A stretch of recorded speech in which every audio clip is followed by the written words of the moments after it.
పరమేశ్వర స్వరూపమైన సభకి నమస్కారం. ఈనాడు పరమేశ్వరుని యొక్క నిర్హేతుక కృపాకటాక్ష వీక్షణముల చేత శివం అన్న శబ్దానికి కళ్యాణము, మంగళము, శ్రేయము, భద్రము అని పేరు. ఈ నాలుగు మాకు అక్కర్లేదనేటటువంటి వాళ్ళు ఎవ్వరూ మనుష్యులు ఉండరు. ఎందుచేత అంటే ఎవరికి తెల్లవారి లేస్తే శుభం అక్కర్లేదు, ఎవరైనా సరే మాకు శుభం కావాలి అని కోరుకునేవాళ్ళే. ఎవరు మాకు మంగళం అక్కర్లేదనేవాళ్ళు, ఎవరు మాకు భద్రం అక్కర్లేదనుకునేవాళ్ళు, ఎవరు మాకు శ్రేయస్సు అక్కర్లేదనుకునేవాళ్ళు. అందరికీ కావాలి. అది ఇయ్యగలిగినటువంటి వాడెవరున్నారో వాడికి శివ అని పేరు. ఆ శివస్వరూపం 3 రకాలుగా ఉంటుంది. అదే ఒకటి ఈ కంటి చేత దర్శనం చెయ్యడానికి వీలు లేనటువంటి స్వరూపం. అది కేవలం జ్ఞానము చేత మాత్రమే గుర్తిరుగబడేది. అది చైతన్య స్వరూపమై అంతటా వ్యాపించి ఉండేటటువంటి స్వరూపం. అది ఆ చైతన్యము లేనినాడు అసలు ఆ చైతన్యము తప్ప వేరొకటే ఉంది కనుక ఆ చైతన్యము చేత సమస్త జగత్తు ఆవరింపబడి ఉంటుంది. ఇంకా రెండవది సాంబశివ స్వరూపం. మనకి తల్లిదండ్రులు ఎలా ఈ కంటితో దర్శనం చేయడానికి వీలైనటువంటి స్వరూపంతో మనం ప్రతిరోజు దర్శనం చేసి ఆనందం అనుభవిస్తున్నామో అలా మాతాచ పార్వతీదేవి పితాదేవో మహేశ్వర అని పార్వతీ పరమేశ్వరులై జగత పితరౌ వందే పార్వతీ పరమేశ్వరౌ అని కాళిదాస మహాకవి చెప్పినట్టుగా ఈ జగత్తుకి తల్లిదండ్రులై ఆ సాంబ సదాశివ స్వరూపంతో రెండవది ఉంటుంది. ఇంకా 3వ స్వరూపం అటు శుద్ధ చైతన్యమై అంతటా ఆవరించినది కాదు. సగుణ నిర్గుణాసాతు ద్విధాప్రోక్త మనీషుభి సగుణ రాగిభి సేవ్యా నిర్గుణాతుర్ విరాగిభి అంటారు వ్యాస భగవానుడు దేవీ భాగవతంలో. అలాగే సాకారంచ నిరాకారం నిర్గుణంచ గుణాత్మకం తత్వం తత్పరమం బ్రహ్మ ఇది వేదాంతడిండిమహ అంటారు శంకరాచార్యుల వారు వేదాంతడిండిమల్లో. అలా నిరాకారమైనటువంటి పరబ్రహ్మము సాకారమై సగుణముగా కనపడుతుంది. అది సాంబ శివ స్వరూపం. అటు సాంబశివ స్వరూపము కాక ఇటు అంతటా నిండిపోయినటువంటి చైతన్యము స్వరూపము కాక మధ్యలో ఒక రూపం ఉంటుంది. ఆ రూపమునకే లింగ స్వరూపము అని పేరు. అది దాన్ని అరూపరూపి అని పిలుస్తారు. అరూపరూపి అని ఎందుకు పిలవవలసి వచ్చింది అంటే దానికి రూపం ఉన్నదా? అక్కడ భగవానుడు ఉన్నాడు అని చెప్పి మీరు శివాలయంలోకి వెళ్లి అభిషేకం చేస్తున్నారు. అక్కడ ఏమున్నది? కరచరణాదులతో కూడినటువంటి మూర్తి ఎవరైనా ఉన్నారా? మీరు ఈ వెనక దేవాలయంలో వెంకటేశ్వరుడి గుడిలోకి వెడితే కరచరణాదులతో కూడినటువంటి మూర్తి కనపడతారు. మీకు ఇక్కడ కరచరణాదులతో కూడినటువంటి శివస్వరూపం ఏమైనా ఉందా? లేదు. పోనీ అలాగని అసలు ఏ స్వరూపము లేకుండా ఉందా?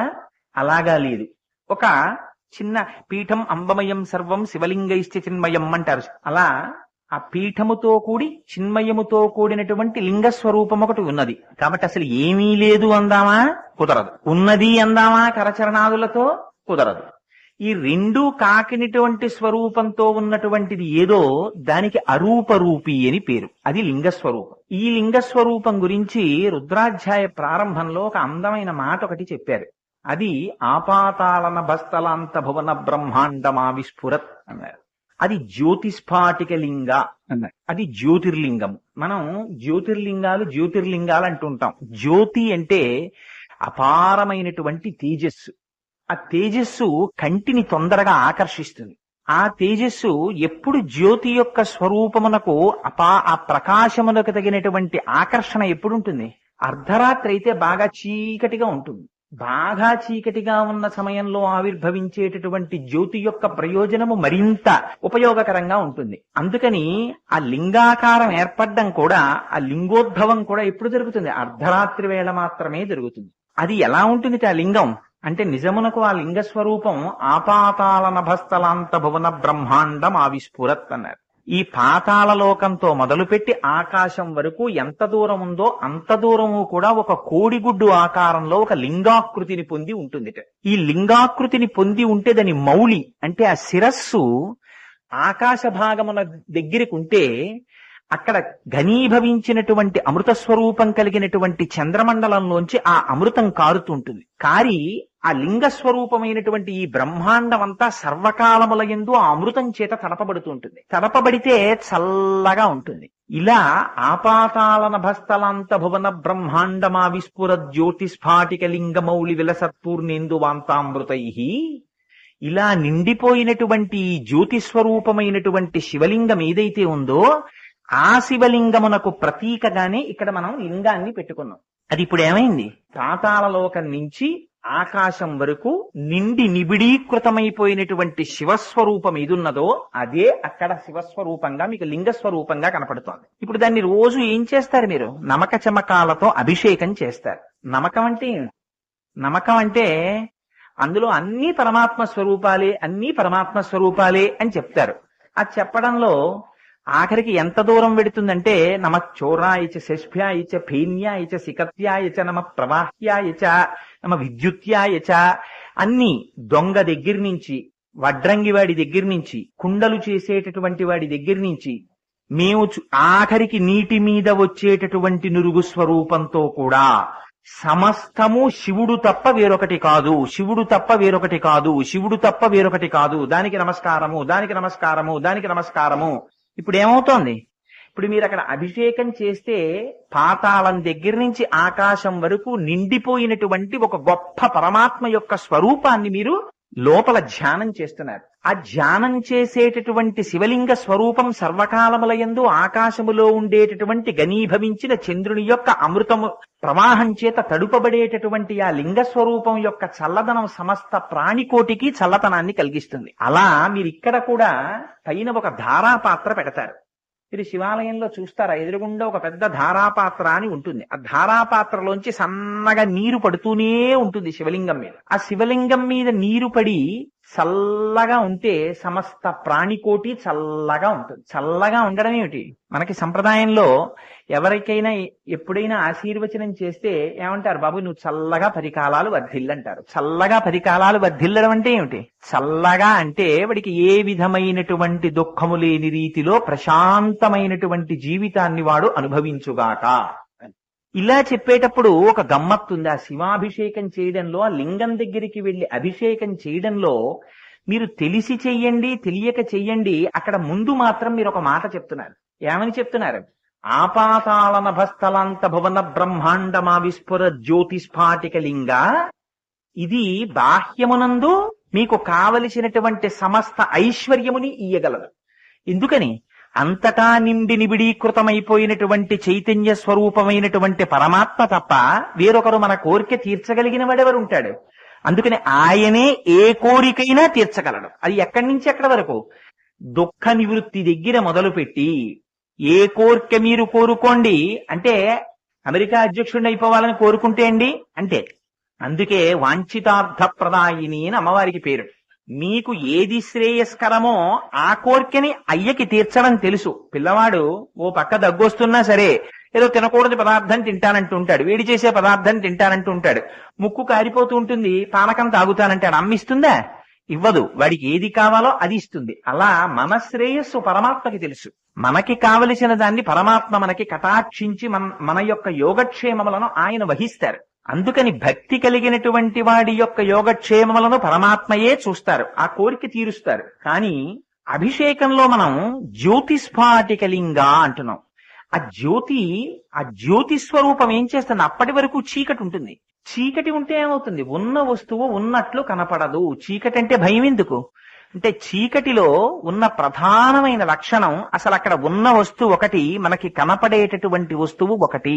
ఉన్న వస్తువు ఉన్నట్టుగా మన కంటికి కనపడదు కనుక చీకటి అంటే మనకి భయం. ఆ చీకటి అలాంటి భయం పోవడానికి ఏం తీసుకొస్తే పోతుంది? ఓ 1,00,000 రూపాయలు తీసుకొచ్చి మీ జేబులో పెట్టారనుకోండి, చీకట్లో భయం పోతుందా? భయం పెరుగుతుందా? భయం పెరుగుతుంది. అమ్మో 1,00,000 రూపాయలు కూడా పెట్టాడు నా జేబులోని, ఓ 4 బంగారం గొలుసులు తెచ్చేసాడు అనుకోండి, తగ్గుతుందా? తగ్గదు. ఏం చేసినా పోదు. ఏం చేస్తే పోతుంది? దీపం తీసుకొచ్చి ఇచ్చాడు అనుకోండి, పోతుంది. ఎందుకు పోయింది? ఇప్పుడు మీకు ఉన్న వస్తువు కనపడుతోంది. ఉన్నటువంటి పదార్థము ఏదో అది కనపడి ఇప్పటి వరకు అసలు లేని పదార్థం ఉన్నట్టుగా కనపడేటట్టుగా చేసినటువంటి అజ్ఞానం ఏదుందో దాన్ని పోగొట్టగలిగినటువంటి స్వరూపం కనుక ఆయన పశుపతి. పాశుబద్ధస్తథాజీవ పాశముక్త సదాశివ. పాశముల చేత బంధింపబడినంతసేపు జీవస్వరూపంతో ఉంటాడు. ఒక్కసారి భగవంతుని యొక్క అనుగ్రహము కలిగి ఆ పాశములు విడిపింపబడ్డాయా, వాడు సాక్షాత్తు సదాశివుడై ఉంటాడు. అందుకని ఆ పాశములను తీయడం కానీ ఆ పాశములను వెయ్యడం కానీ ఎవరి చేతిలో ఉంది? పశుపతి అయినటువంటి పరమశివుని చేతిలో ఉంది. ఆ అజ్ఞానం తీయగలడు, జ్ఞానం ఇయ్యగలడు. అందుకని ఆయన జ్యోతిస్ఫాటిక లింగమౌళి విలసత్పూర్ణేందువాంతామృతై అస్తోకాప్లుతమేకమీశమనిషం అన్నారు. ఇది నిజానికి చాలా గంభీరమైనటువంటి మాట వాడారు. ఇక్కడ నువ్వొక్కడవే ఉన్నావు, అసలు రెండవ పదార్థము లేదు, కేవలము అద్వైతం. ఆయన తప్ప వేరొకటి లేదు. మరి అదేమిటండి ఆయన తప్ప వేరొకటి లేదు అని మీరు అంటున్నారు కదా, ఆయన తప్ప వేరొకటి లేకపోవడం ఏమిటి? పోనీ జగత్ సంగతి విడిచిపెట్టండి, భగవానుడి యొక్క స్వరూపంగానే అనేక రూపాలలో భగవానుడు కనపట్టలేదా? ఇక్కడే శివలింగ స్వరూపంగా శివాలయంలో స్వామి ఉంటే అలా వెనక్కి వెడితే విష్ణువాలయంలో వెంకటేశ్వర స్వామి వారిగా స్వామివారు కనపట్టలేదా? ఇన్ని రకాలుగా కనపడుతుంటే ఉన్నది ఒకటే స్వరూపము అంటే ఎలా కుదురుతుంది? ఏకస్త్వమేవ బహుధా భవభాసిలోకే నిశంకధీర్ వృషభకేతన మల్లినాథ. ఉన్న ఒక్కడే అనేక రూపములలో కనపడుతూ ఉంటాడు. అందుకే భాగవతం దశమ స్కంధంలో పోతన గారు ఒక అందమైన పద్యం చెప్పారు. మాయచేత ఎరుక మాలిన వారలు బహువిధంబుల నిన్ను పేరుకొండ్రు, ఎరుక కలిగిన వారు ఏకచిత్తంబున అన్ని మూర్తులయును నీవేయండ్రు. మాయ పట్టి ఉన్నంతసేపు అనేకంగా కనపడతాడు. ఒక్కసారి ఆ మాయని ఆయన తీసేశాడా, ఆ తెరని తొలగించేశాడా, అంతటా కనపడేటటువంటిది ఒక పరబ్రహ్మస్వరూపమే కనపడుతుంటుంది. దీనికి మీకు నేను ఒక చిన్న ఉదాహరణ చెప్పేటటువంటి ప్రయత్నం చేస్తాను. మనకి శ్రీశైలం అని చెప్పి ఒక క్షేత్రం, ఆ శ్రీశైల క్షేత్రం గురించి శంకర భగవత్పాదాచార్యుల వారు చాలా విశేషమైనటువంటి వర్ణన చేశారు. సంధ్యారంభ విజృంభితం శృతిశిరస్థానాంతరాధిష్ఠితం సప్రేమ భ్రమరాభిరామవసకృత్సద్వాసనాశోభితం భోగీంద్రాభరణం సమస్త సుమన పూజ్యం గుణావిష్కృతం సేవే శ్రీగిరి మల్లికార్జున మహాలింగం శివాలింగితం అని ఒక శ్లోకం చెప్పారు దాని గురించి. అది ప్రకటంగా క్షేత్రాన్ని చెప్తూ శివానంద లహరిలో భృంగీచ్ఛానటనోత్కటక్కరిమదగ్రాహీ స్ఫురన్మాధవా పాదో నాదయుతో మహాశితవపు పంచేషు బాణాదృత సక్ష సుమనోవనేషున పునఃసాక్షాన్మదీయే మనో రాజీవే భ్రమరాధిపో విహరతాం శ్రీశైలవాసీ విభు అని ఇంకొక శ్లోకం చెప్పారు. శ్రీశైల క్షేత్రం గురించి 2 సార్లు ప్రస్తావన చేశారు. ఆ శ్రీశైలం శివభక్తులైనటువంటి వారు వెళ్లి మాట్లాడడం కాదు, ఆ శ్రీశైలంలో ఉన్నటువంటి మల్లికార్జునుడు 3 నేత్రములు కలిగినటువంటి తండ్రి, నువ్వు నాకు తిరుమలలో వెంకటేశ్వరుడిగా దర్శనమిస్తున్నావు అని పాట పాడారు. ఎవరు పాట పాడారో తెలుసా అండి? శ్రీ మహావిష్ణువుకి అత్యంత ప్రీతిపాత్రమైనటువంటి భక్తుల్ని, ఆయన అనుగ్రహాన్ని ఏ విధమైనటువంటి కావలసినటువంటి యోగ్యత లేకపోయినా నిర్హేతుకంగా పొందినటువంటి వాడిని ఆళ్వారులు అని పిలుస్తారు వైష్ణవ సాంప్రదాయంలో. ఆ ఆళ్వారులలో తేయాళ్వారులని ఒక మహాభక్తుడు ఒక ఆయన ఉన్నారు, విష్ణు భక్తుడు. ఆయన తిరుమల వెళ్లి ఒక స్తోత్రం చేశారు వెంకటేశ్వర స్వామి వారి మీద. ఆయన అన్నారు, ఈ ఇరువురం ఒండ్రాయి చేయింది అన్నారు. నాకు ఆ 3 నేత్రములు కలిగినటువంటి మహాదేవుడుగా పిలువబడుతున్నటువంటి పరమశివుడు నాగాభరణముల చేత, ఆ చక్రము చేత, ఆ పెట్టుకు ఉన్నటువంటి పెద్ద జటాజూటము చేత నాకు ఇద్దరుగా కనపడడం లేదు, నాకు వాళ్ళిద్దరూ ఒకటిగా కనపడుతున్నారు అన్నారు. ఈ ఇరువురు ఒండ్రాయి చేయింది అన్నారు. శంకరాచార్యులు వారు అన్నారు, శ్రీశైల శృంగే వివిధ ప్రసంగే శేషాద్రి శృంగే సదావసంతం తమర్జునం మల్లిక పూర్వమేనం అన్నారు. శ్రీశైల శృంగే వివిధ ప్రసంగే, శ్రీశైల క్షేత్రంలో దొరకనటువంటి ఓషధి ఉండదు, అన్ని ఓషధులు దొరుకుతాయి. అటువంటి శ్రీశైల క్షేత్రంలో ఉన్నటువంటి పరమాత్మ ఎవరో ఆయనే శేషాద్రి శృంగే సదావసంతం. శేషాద్రి శృంగమునందు కూడా ఆయనే ఉన్నాడు. ఇక్కడ లింగస్వరూపంగా ఉన్నాడు, ఇక్కడ కరచరణాదులతో ఉన్నాడు తప్ప 2 మూర్తులున్నాయా? 2 లేవు, ఉన్నది ఒకటే అని అక్కడ తేయాళ్వారు అదే మాట చెప్పారు, ఇక్కడ శంకరాచార్యులు అదే మాట చెప్పారు. ఉన్నది ఒక పదార్థమే, 2గా కనపట్టలేదు, ఒక పదార్థమే 2గా కనిపిస్తోంది. కానీ అక్కడ ఇక్కడున్నాడు, ఇక్కడున్నవాడే అక్కడున్నాడు. కోటేశ్వరరావు గారు ఎక్కడున్నారండి? ఆఫీసులో ఉన్నారు. ఆఫీసులో ఉన్న ఇందాక 4 గంటలకు ఆఫీసులో ఉన్న కోటేశ్వరరావు గారు 6 గంటలకు ఎక్కడ ఉన్నారు? ఇంట్లో ఉన్నారు. 6 గంటలకు ఇంట్లో ఉన్న కోటేశ్వరరావు గారే 7 గంటలకు ఎక్కడ ఉన్నారు? శివాలయంలో ప్రసంగం చేస్తున్నారు. 3 చోట్ల వాడు ఒక్కడే. అలా ఈ ఇరువురం పొన్రాయి చేయింది, వాళ్ళిద్దరిగా కనపడిన వాడు ఇక్కడ వెంకటాచలంలో ఉన్నవాడు శ్రీశైలంలో ఉన్నాడు అన్నారు. పైగా ఆ కొండకొన్న చిత్రం చూడండి, దాని పేరు శ్రీశైలం. దాని గురించి తేయారములని అపారమైనటువంటి భక్తి ప్రపత్తులతో, ఇందాక ఆళ్వారుల గురించి నేను ఒక మాట చెప్పానే, ఈ విధమైనటువంటి యోగ్యత ఉన్నది అని చెప్పడానికి అవకాశము లేకపోయినా సరే భగవంతుని యొక్క నిర్హేతుకమైన కృప ప్రసరించి జ్ఞానసిద్ధి పొందినటువంటి మహాపురుషులైన వారిని వైష్ణవ సాంప్రదాయంలో ఆళ్వారులని పిలిస్తే, శైవ సాంప్రదాయంలో నాయనార్లని పిలుస్తారు. శైవ సాంప్రదాయంలో అటువంటి వాళ్ళు 63 మంది ఉన్నారు. ఆ 63 మంది నాయనార్లలో చాలా ప్రధానమైనటువంటి వారు ఒకరు జ్ఞాన సంబంధ నాయనర్, ఒకరు మాణిక్యవాచకర్, ఒకరు ఇప్పటికీ ఆ మాణిక్యవాచకర్ అంటే సామాన్యమైనటువంటి మహానుభావుడు కాదాయన. అసలు పార్వతీ పరమేశ్వరుల యొక్క మాటల కన్నా అందమైన మాటలు చెప్పగలిగిన వాళ్ళు ఎవరుంటారండి? సరస్వతీదేవి అంతటిది వీణ మీద కచేరీ చేస్తుంటే అమ్మవారు సహభాష్ అన్నంత మాత్రం చేత సరస్వతీదేవి ఇంత అందమైన మాటల సౌందర్యం కలిగినటువంటి తల్లి ముందు నేను కచేరీ చేయడమా అని గలీబు తెచ్చి ఆ వీణకి తొడిగేసుకుందిట. అంతటి వాక్ సౌందర్యము కలిగినటువంటి ఆ మాతాపితరులైన పార్వతీ పరమేశ్వరుల కన్నా గొప్పగా మాటలు చెప్పగలిగిన వాళ్ళు ఉంటారా?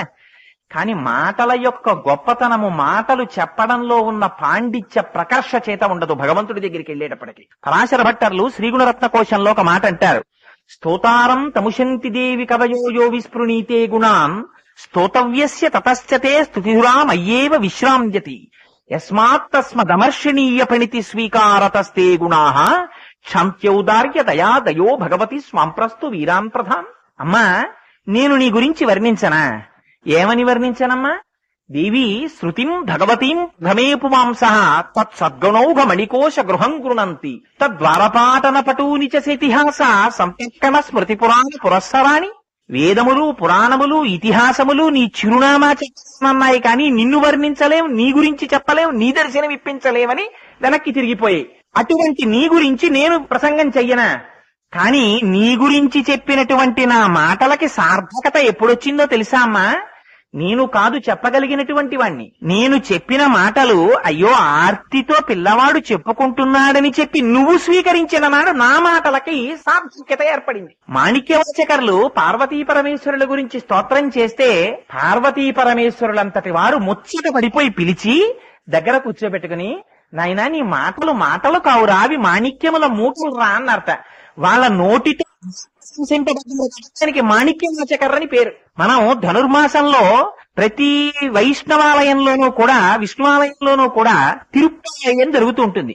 మనం ధనుర్మాసంలో ఆ తిరుప్పావై మీద ఏదో 4 మాటలు చెప్పే అదృష్టాన్ని పరమాత్మ నాకు కటాక్షించారు. అప్పుడప్పుడు చెప్తూ ఉంటాను ఇక్కడ వెంకటేశ్వర స్వామి వారి గుళ్ళో. అలా ఎలా తిరుప్పావై చేస్తారో అలా ద్రవిడ దేశం అంతటా కూడా శివాలయాల్లో తిరువెంబావై అని చేస్తారు. భగవాన్ రమణులు కూడా ఆ ధనుర్మాసం వస్తే ప్రతిరోజు తెల్లవారుజామున 3 గంటలకి ఆయన యొక్క నిత్య కార్యక్రమాలన్నీ పూర్తయిపోగానే వచ్చి కూర్చుని ఆ తిరువెంబావై వింటుండేవారు. తిరువెంబావై పరమాత్మకమైనటువంటి స్తోత్రం. అందులో కాత్యాయనీదేవి వ్రతాన్ని గోపికలు చేసి కృష్ణ పరమాత్మని భర్త పొందడానికి సంబంధించినటువంటి విశేషాలన్నింటినీ మాణిక్యవాచకర్ వర్ణన చేస్తారు. సౌందర్యలహరిలో శంకరాచార్యుల వారు అమ్మవారి యొక్క వైభవాన్ని ఎంత గొప్పగా ప్రస్తుతి చేస్తారో తిరువెంబావైలో మాణిక్యవాచకర్లు అంత గొప్ప స్తోత్రం చేస్తారు. ద్రవిడ దేశం అంతటా తిరువెంబావై చదువుతూ ఉంటారు. శివాలయాలన్నింటిలో తిరువెంబావై చదువుతారు, విష్ణువాలయాలన్నిటిలో కూడా తిరుప్పావై చదువుతారు. అయితే అలాంటి మాణిక్యవాచకర్ పార్వతీ పరమేశ్వరుల చేత స్తోత్రము పొగడబడినటువంటి స్తోత్ర వైభవము, వాగ్వైభవముగా కలిగినటువంటి మాణిక్యవాచకర్లు, అటువంటి వారు కూడా శ్రీశైలం వెడితే ఆ శ్రీశైల క్షేత్రం గురించి ఒక మాట అన్నారు. ఇది తిరుప్పదం అన్నారు. పరుప్పదం అంటే ఆ తమిళంలో తిరు అంటే శ్రీ, శ్రీకా తిరు రామచంద్రం అంటుంటారు. తిరు అంటే గౌరవవాచకం, శ్రీ అని. శ్రీ కొండ, కొండ అంటే శైలం సంస్కృతంలో. కాబట్టి తిరు శ్రీశైలం, తిరు అంటే శ్రీశైలం. ఎందుకని? తిరు శ్రీ శైలం, తిరు శ్రీశైలం. శ్రీశైలం అంటే శ్రీశైలం. ఆది శ్రీశైలం, ఇది శ్రీశైలం. ఈ అయింది క్షేత్రం, ఇక్కడ అదే క్షేత్రం. వారు అందుకే 3 కందులు కలిగినటువంటి మహాదేవుడు పేరు కలిగినటువంటి తండ్రి ఇక్కడ వెంకటేశ్వరుడిగా అని స్తోత్రం చేస్తే శంకరుడు శ్రీశైల శృంగే వివిధంగే శేషాద్రి శృంగే వసంతం అన్నారు. ఆయనే నాకు ఇక్కడ ఇలా కలుగుతున్నారన్నారు. చంద్రశేఖర పరమాచార్యుల వారు మహానుభావుడు ఒకసారి తిరుమల క్షేత్రానికి వచ్చారు. వస్తే శివుడవో మాధవుడవో అని ఒక ప్రసంగం చేశారు తమిళంలో. దాన్ని అనేక భాషల్లో ట్రాన్స్లేట్ చేశారు.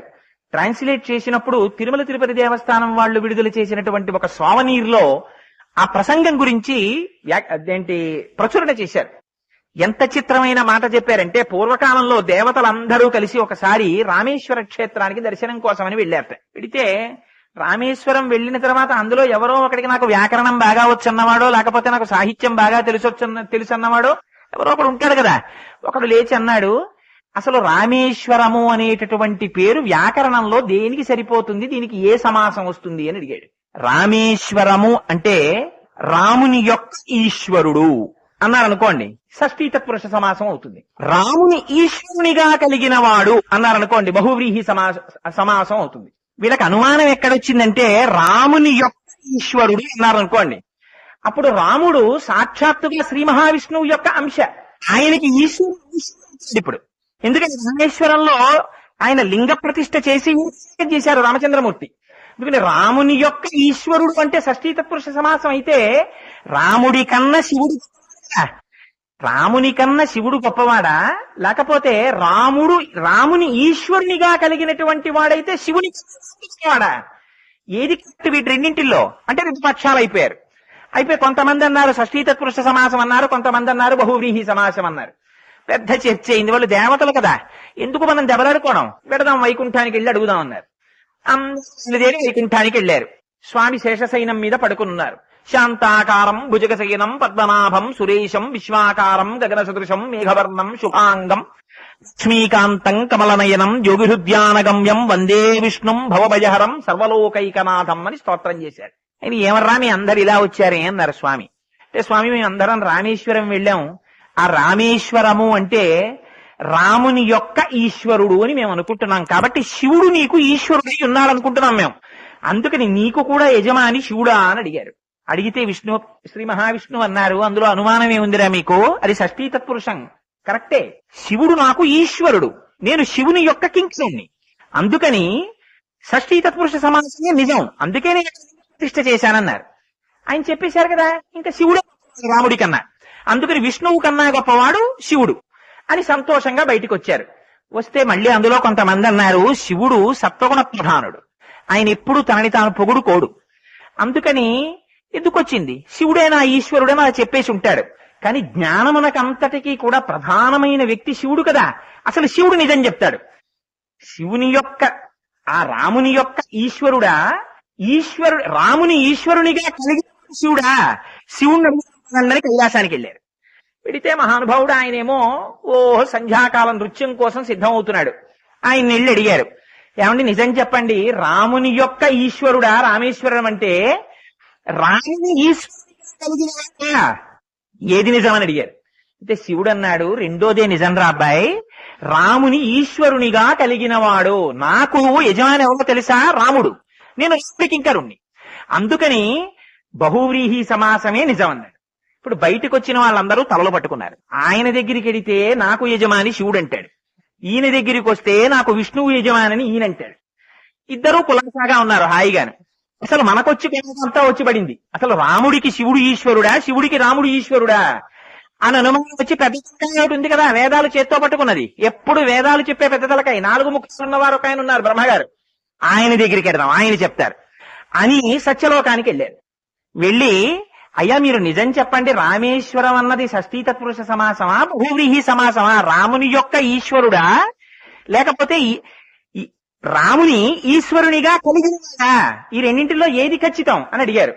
అడిగితే బ్రహ్మగారు అన్నారు, మీ అమాయకత్వం రా, మీరు దీనికోసం వైకుంఠమును కైలాసం వెళ్ళొచ్చారా, వాళ్ళిద్దరూ అలాగే మాట్లాడతారు, నేను చెప్పనా అసలు ఏమిటో, అది బహువ్రీహి సమాసము కాదు, షష్ఠీ తత్పురుష సమాసము కాదు, రాముడు విశేష సమాసం, వాళ్ళిద్దరు ఒకటే.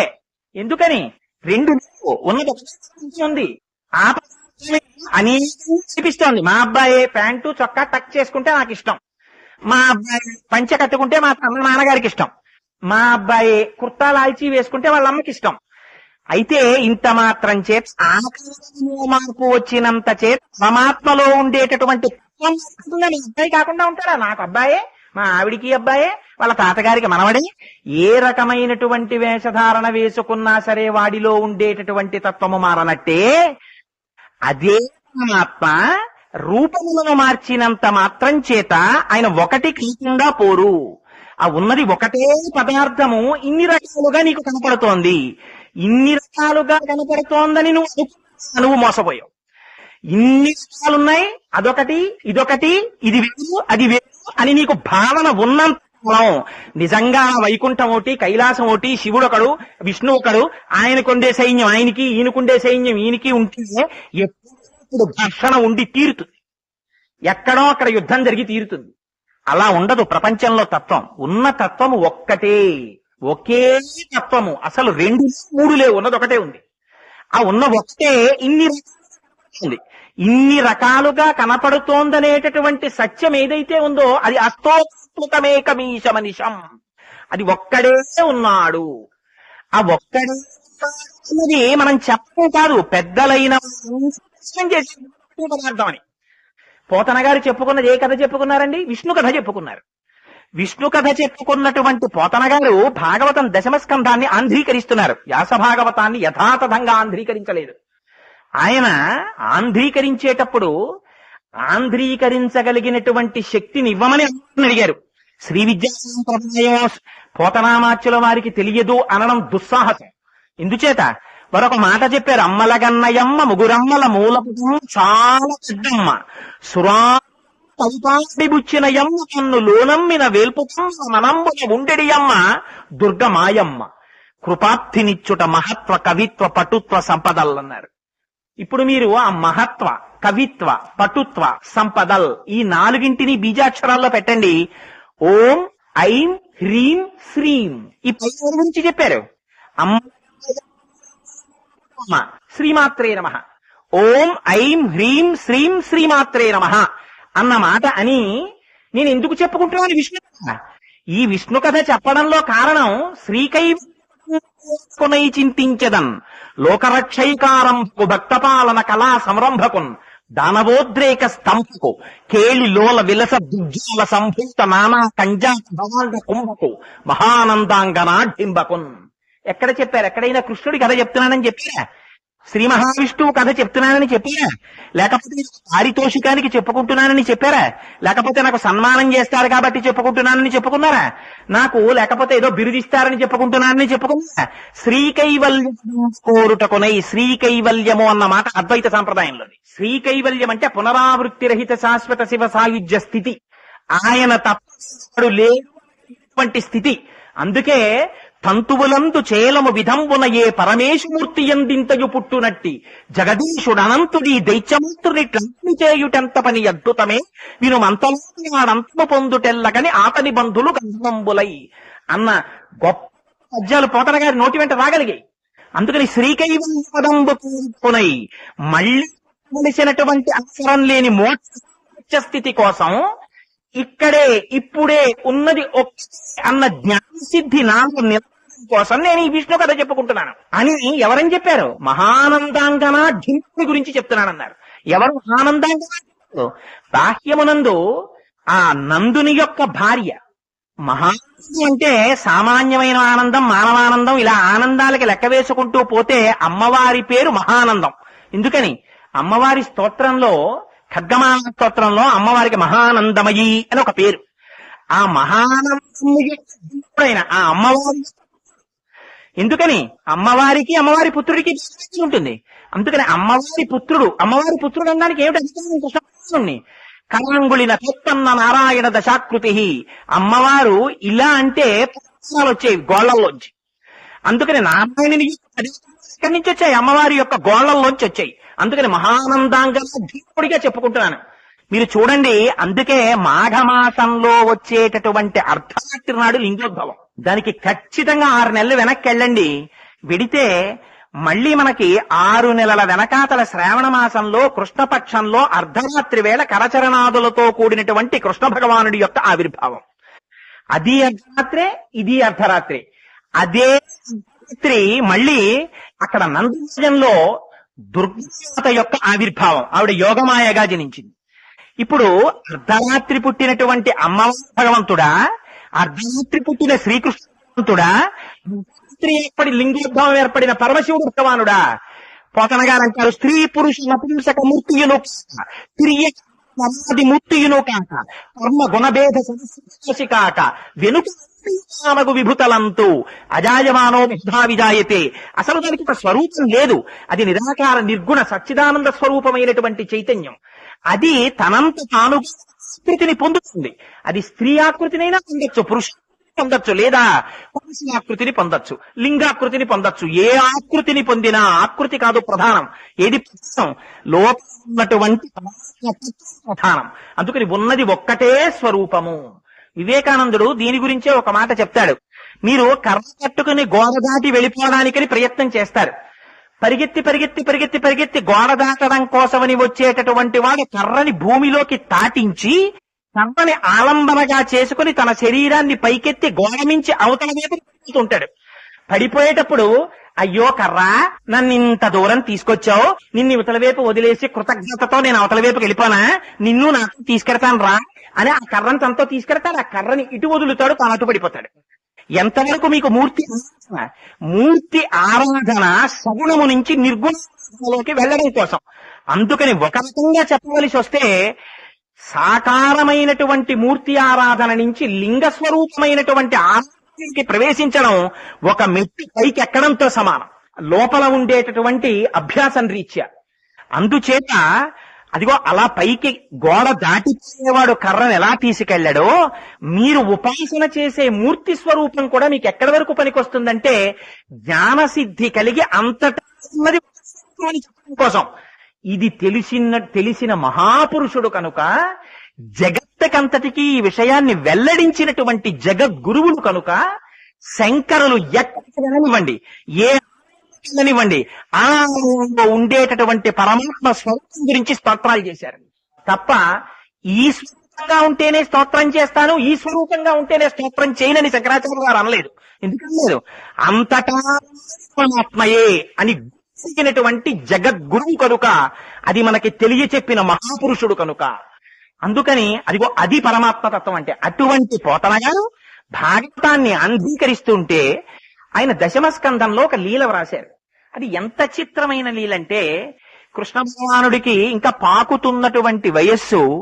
అటువంటి స్థితిలో అమ్మగారు ఆయన కాళ్ళకి యశోదాదేవి గజ్జెలు పెట్టింది. ఆయన ఆడుకుంటున్నాడు. ఆడుకుంటుంటే అక్కడ ఉన్నటువంటి మట్టిలో ఆడుకుంటున్నాడు. పొద్దున్నే లేచి ఆ కృష్ణ పరమాత్మ యొక్క సౌందర్యాన్ని చూసి మురిసిపోయినటువంటి అమ్మ ఆయనకి చక్కటి బట్టలు కట్టి ఆ పైన ఉండేటటువంటి ఆ కొప్పు వేసి, ఆ కొప్పుకి ముత్యాల సరాలు చుట్టి, మంచి పట్టుబట్ట కట్టి, ఒంటి నిండా ఆభరణాలు వేసి విడిచిపెట్టేది. ఆ పిల్లవాడు ఆడుకుంటుంటే చూసి అమ్మ మురిసిపోతుండేది.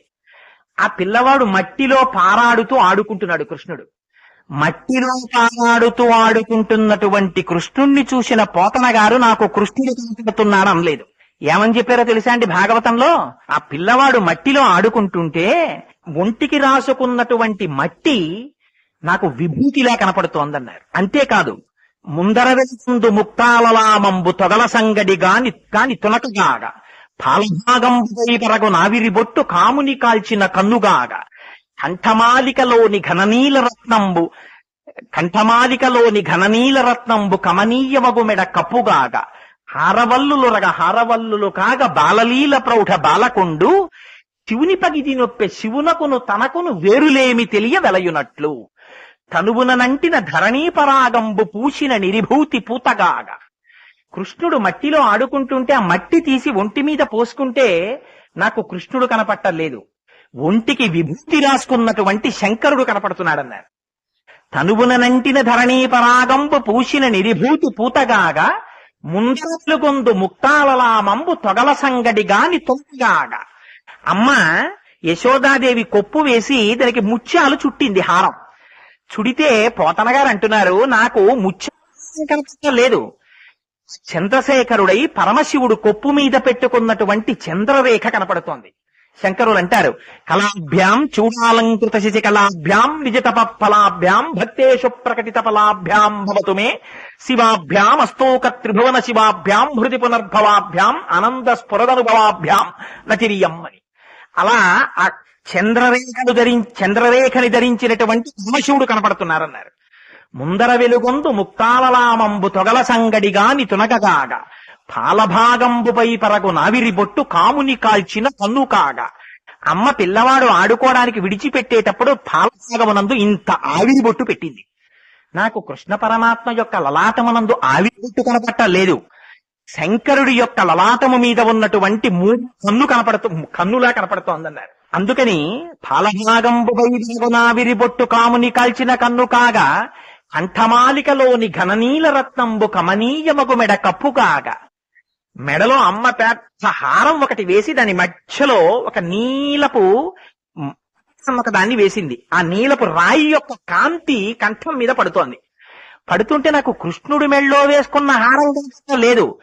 శంకరుడు హాలాహలాన్ని భక్షించడం వల్ల కంఠంలో ఉంచుకోవడం వల్ల నీలకంఠుడైతే కంఠం నీలంగా ఉన్నట్టుగా నాకు నీలకంఠుడిగా కనబడుతున్నాడు.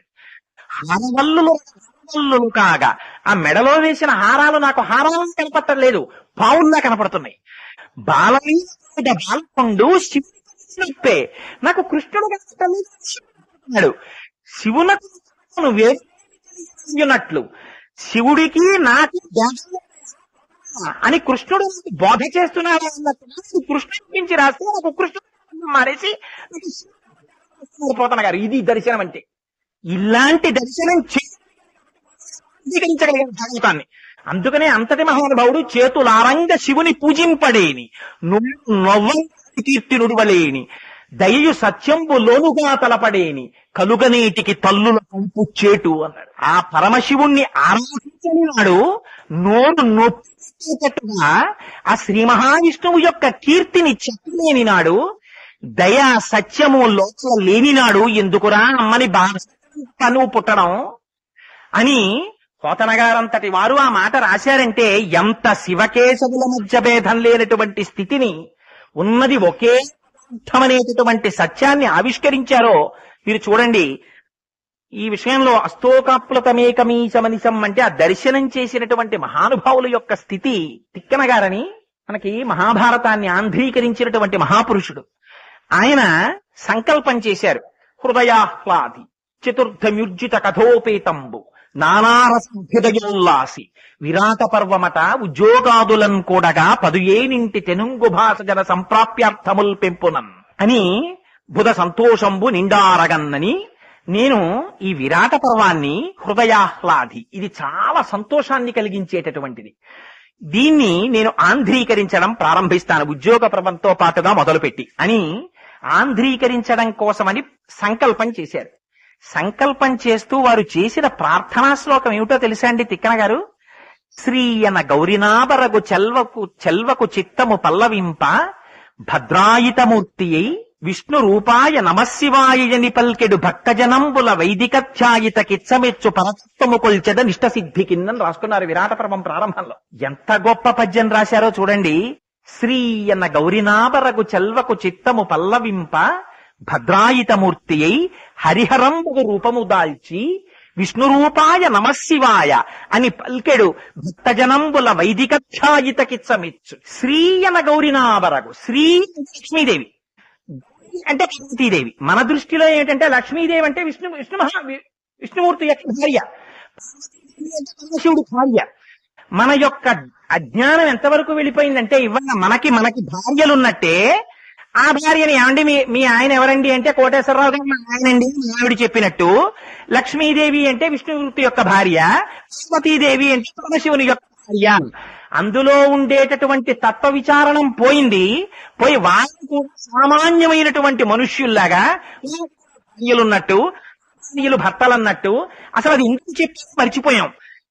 తత్వ విచారణం చేయడం అంటే మహానుభావుడు తిక్కన గారు చూడండి. శ్రీ అన్న గౌరినాబరగు, లక్ష్మి అంటే గౌరీ అంటే లక్ష్మి అని పేర్లు కలిగినటువంటి ఒకే శాంత మనస్సు ఆనందించేటటువంటి స్వరూపం కలిగినటువంటి హరి రూపమైన వాడు ఎవరున్నాడో వాడు శివుడు కేశవుడు అని చెప్పడానికి వీలు లేని రెండింటి యొక్క సమన్వయమూర్తి ఎవరున్నారో అటువంటి వాడు విష్ణు రూపాయ శివాయ, విష్ణు రూపంగా శివ నమస్కారం, శివరూపంగా ఉన్న విష్ణువా నీకు నమస్కారం అని వైదిక కిచ్చమెచ్చు చదనిష్ట సిద్ధికిన్ అని నమస్కారం చేసేటటువంటి వారి యొక్క నమస్సులందుకునేటటువంటి భద్రాయుతమూర్తి ఉన్నాడే ఆ హరిహరనాథుడికి నమస్కరిస్తున్నానన్నారు. అని నమస్కరిస్తే ఆయనకి జరిగిన ఆశ్చర్యం ఏమిటో తెలుసా అండి?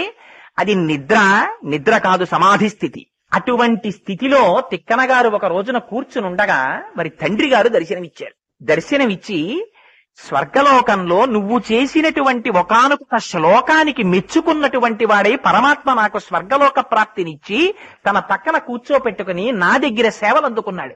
ఏమిటో తెలుసా శ్లోకం? కిమస్తిమాల కిమ కౌస్తుభం వా అని ఒక శ్లోకం రాశారు తిక్కన గారు. అంటే పరమాత్మ అసలు నీకు ఏది ఇష్టం? నీకు ఎముకలతో పుర్రెలతో కూడిన దండ ఇష్టమా? నీకు కౌస్తుభ రత్నం ఇష్టమా?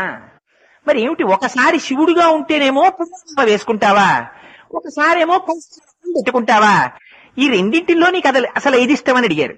అంటే నిజంగా ఆయనకి తెలియదనే, రెండు ఒకటేనా ఆయనకి తెలుసు అని వ్రాస్తే దానికి సంతోషించినటువంటి పరమాత్మ తిక్కన గారి తండ్రిని తెచ్చి స్వర్గలోకంలో కూర్చోబెట్టుకుని ఆయన సేవలు అందుకున్నారట. అందుకని నువ్వు ఇలా పద్యం రాశావు కదా తిక్కన, ఒకసారి నా మీద శ్లోకం, ఇదిగో దర్శనమిస్తున్నానని వాళ్ళ తండ్రి గారితో కలిసి దర్శనమిచ్చారు. ఎలాంటి దర్శనం ఇచ్చారో తెలుసా అండి? పరమాత్మ తిక్కన గారికి ఇచ్చిన దర్శనం ఆయన వ్రాసుకున్నారు పద్యం. అత్పున శిశిరేఖ అమృతంబు జలువార హరినీల పత్రిక సురభి చందనమున్న గతినాభి ధవల పంకజము మెర్రయ్య ముందర వెలుగొందు అచ్చిల్వగు అని ఆ పద్యంలో అంటారు. కరుణారసము పొంగి దొరపెడు చార్పున శిశిరేఖ అమృతంబు జాలువార.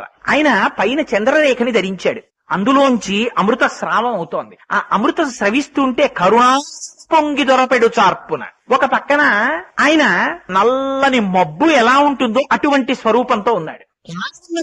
పైన చంద్రరేఖని ధరించాడు, అందులోంచి కరుణ ఎలా, భగవంతుని యొక్క స్వరూపం ఏమిటి? అపారమైన కరుణ.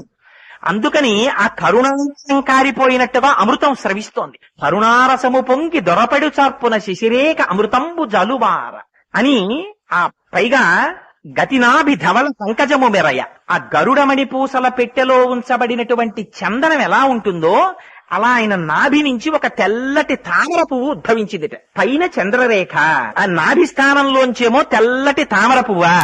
నాభి స్థానంలో తెల్ల తామర పువ్వు ఉన్నవాడెవరు? శ్రీ మహావిష్ణువు. పైన చంద్రరేఖ ఉన్నవాడెవరు? పరమశివుడు. మనమైతే ఏం చెప్తాం? పైన చంద్రరేఖ ఉంటే శివుడండి, ఇక్కడేమో నాభిలోంచి కమలం ఉంటే ఆయనేమో శ్రీ మహావిష్ణువు అంటే అంటాం. అంతేకాదుట, దాంతో పాటుగా ఆ కంఠంలో గతినాభి ధవల పంకజము మెరయ అని ఆ కంఠం నీలమైనటువంటి కంఠం కలిగినటువంటి వాడై ఉన్నట్ట. నీలమైన కంఠం ఉన్నటువంటి వాడెవరు? పరమశివుడు. అందుకని ఇప్పుడు నీలకంఠుడుగా ఉన్న పరమశివుడు అనాలా?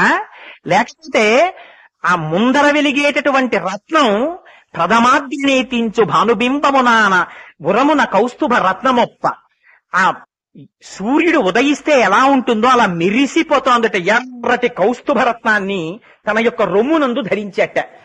రొమ్ము కౌస్తుభ ఉంది కాబట్టి ఇప్పుడు శ్రీ మహావిష్ణువు శివుడు ఉంది. ఇలా ఉన్నటువంటి వాడు వచ్చి సురనదియును కాళిందియును బెరసినట్టి భాను బింబంబు శోభిల్లు కాంతిమూర్తి వచ్చి పక్కన కూర్చుని తిక్కన సహకరించాడని రాసుకున్నారు.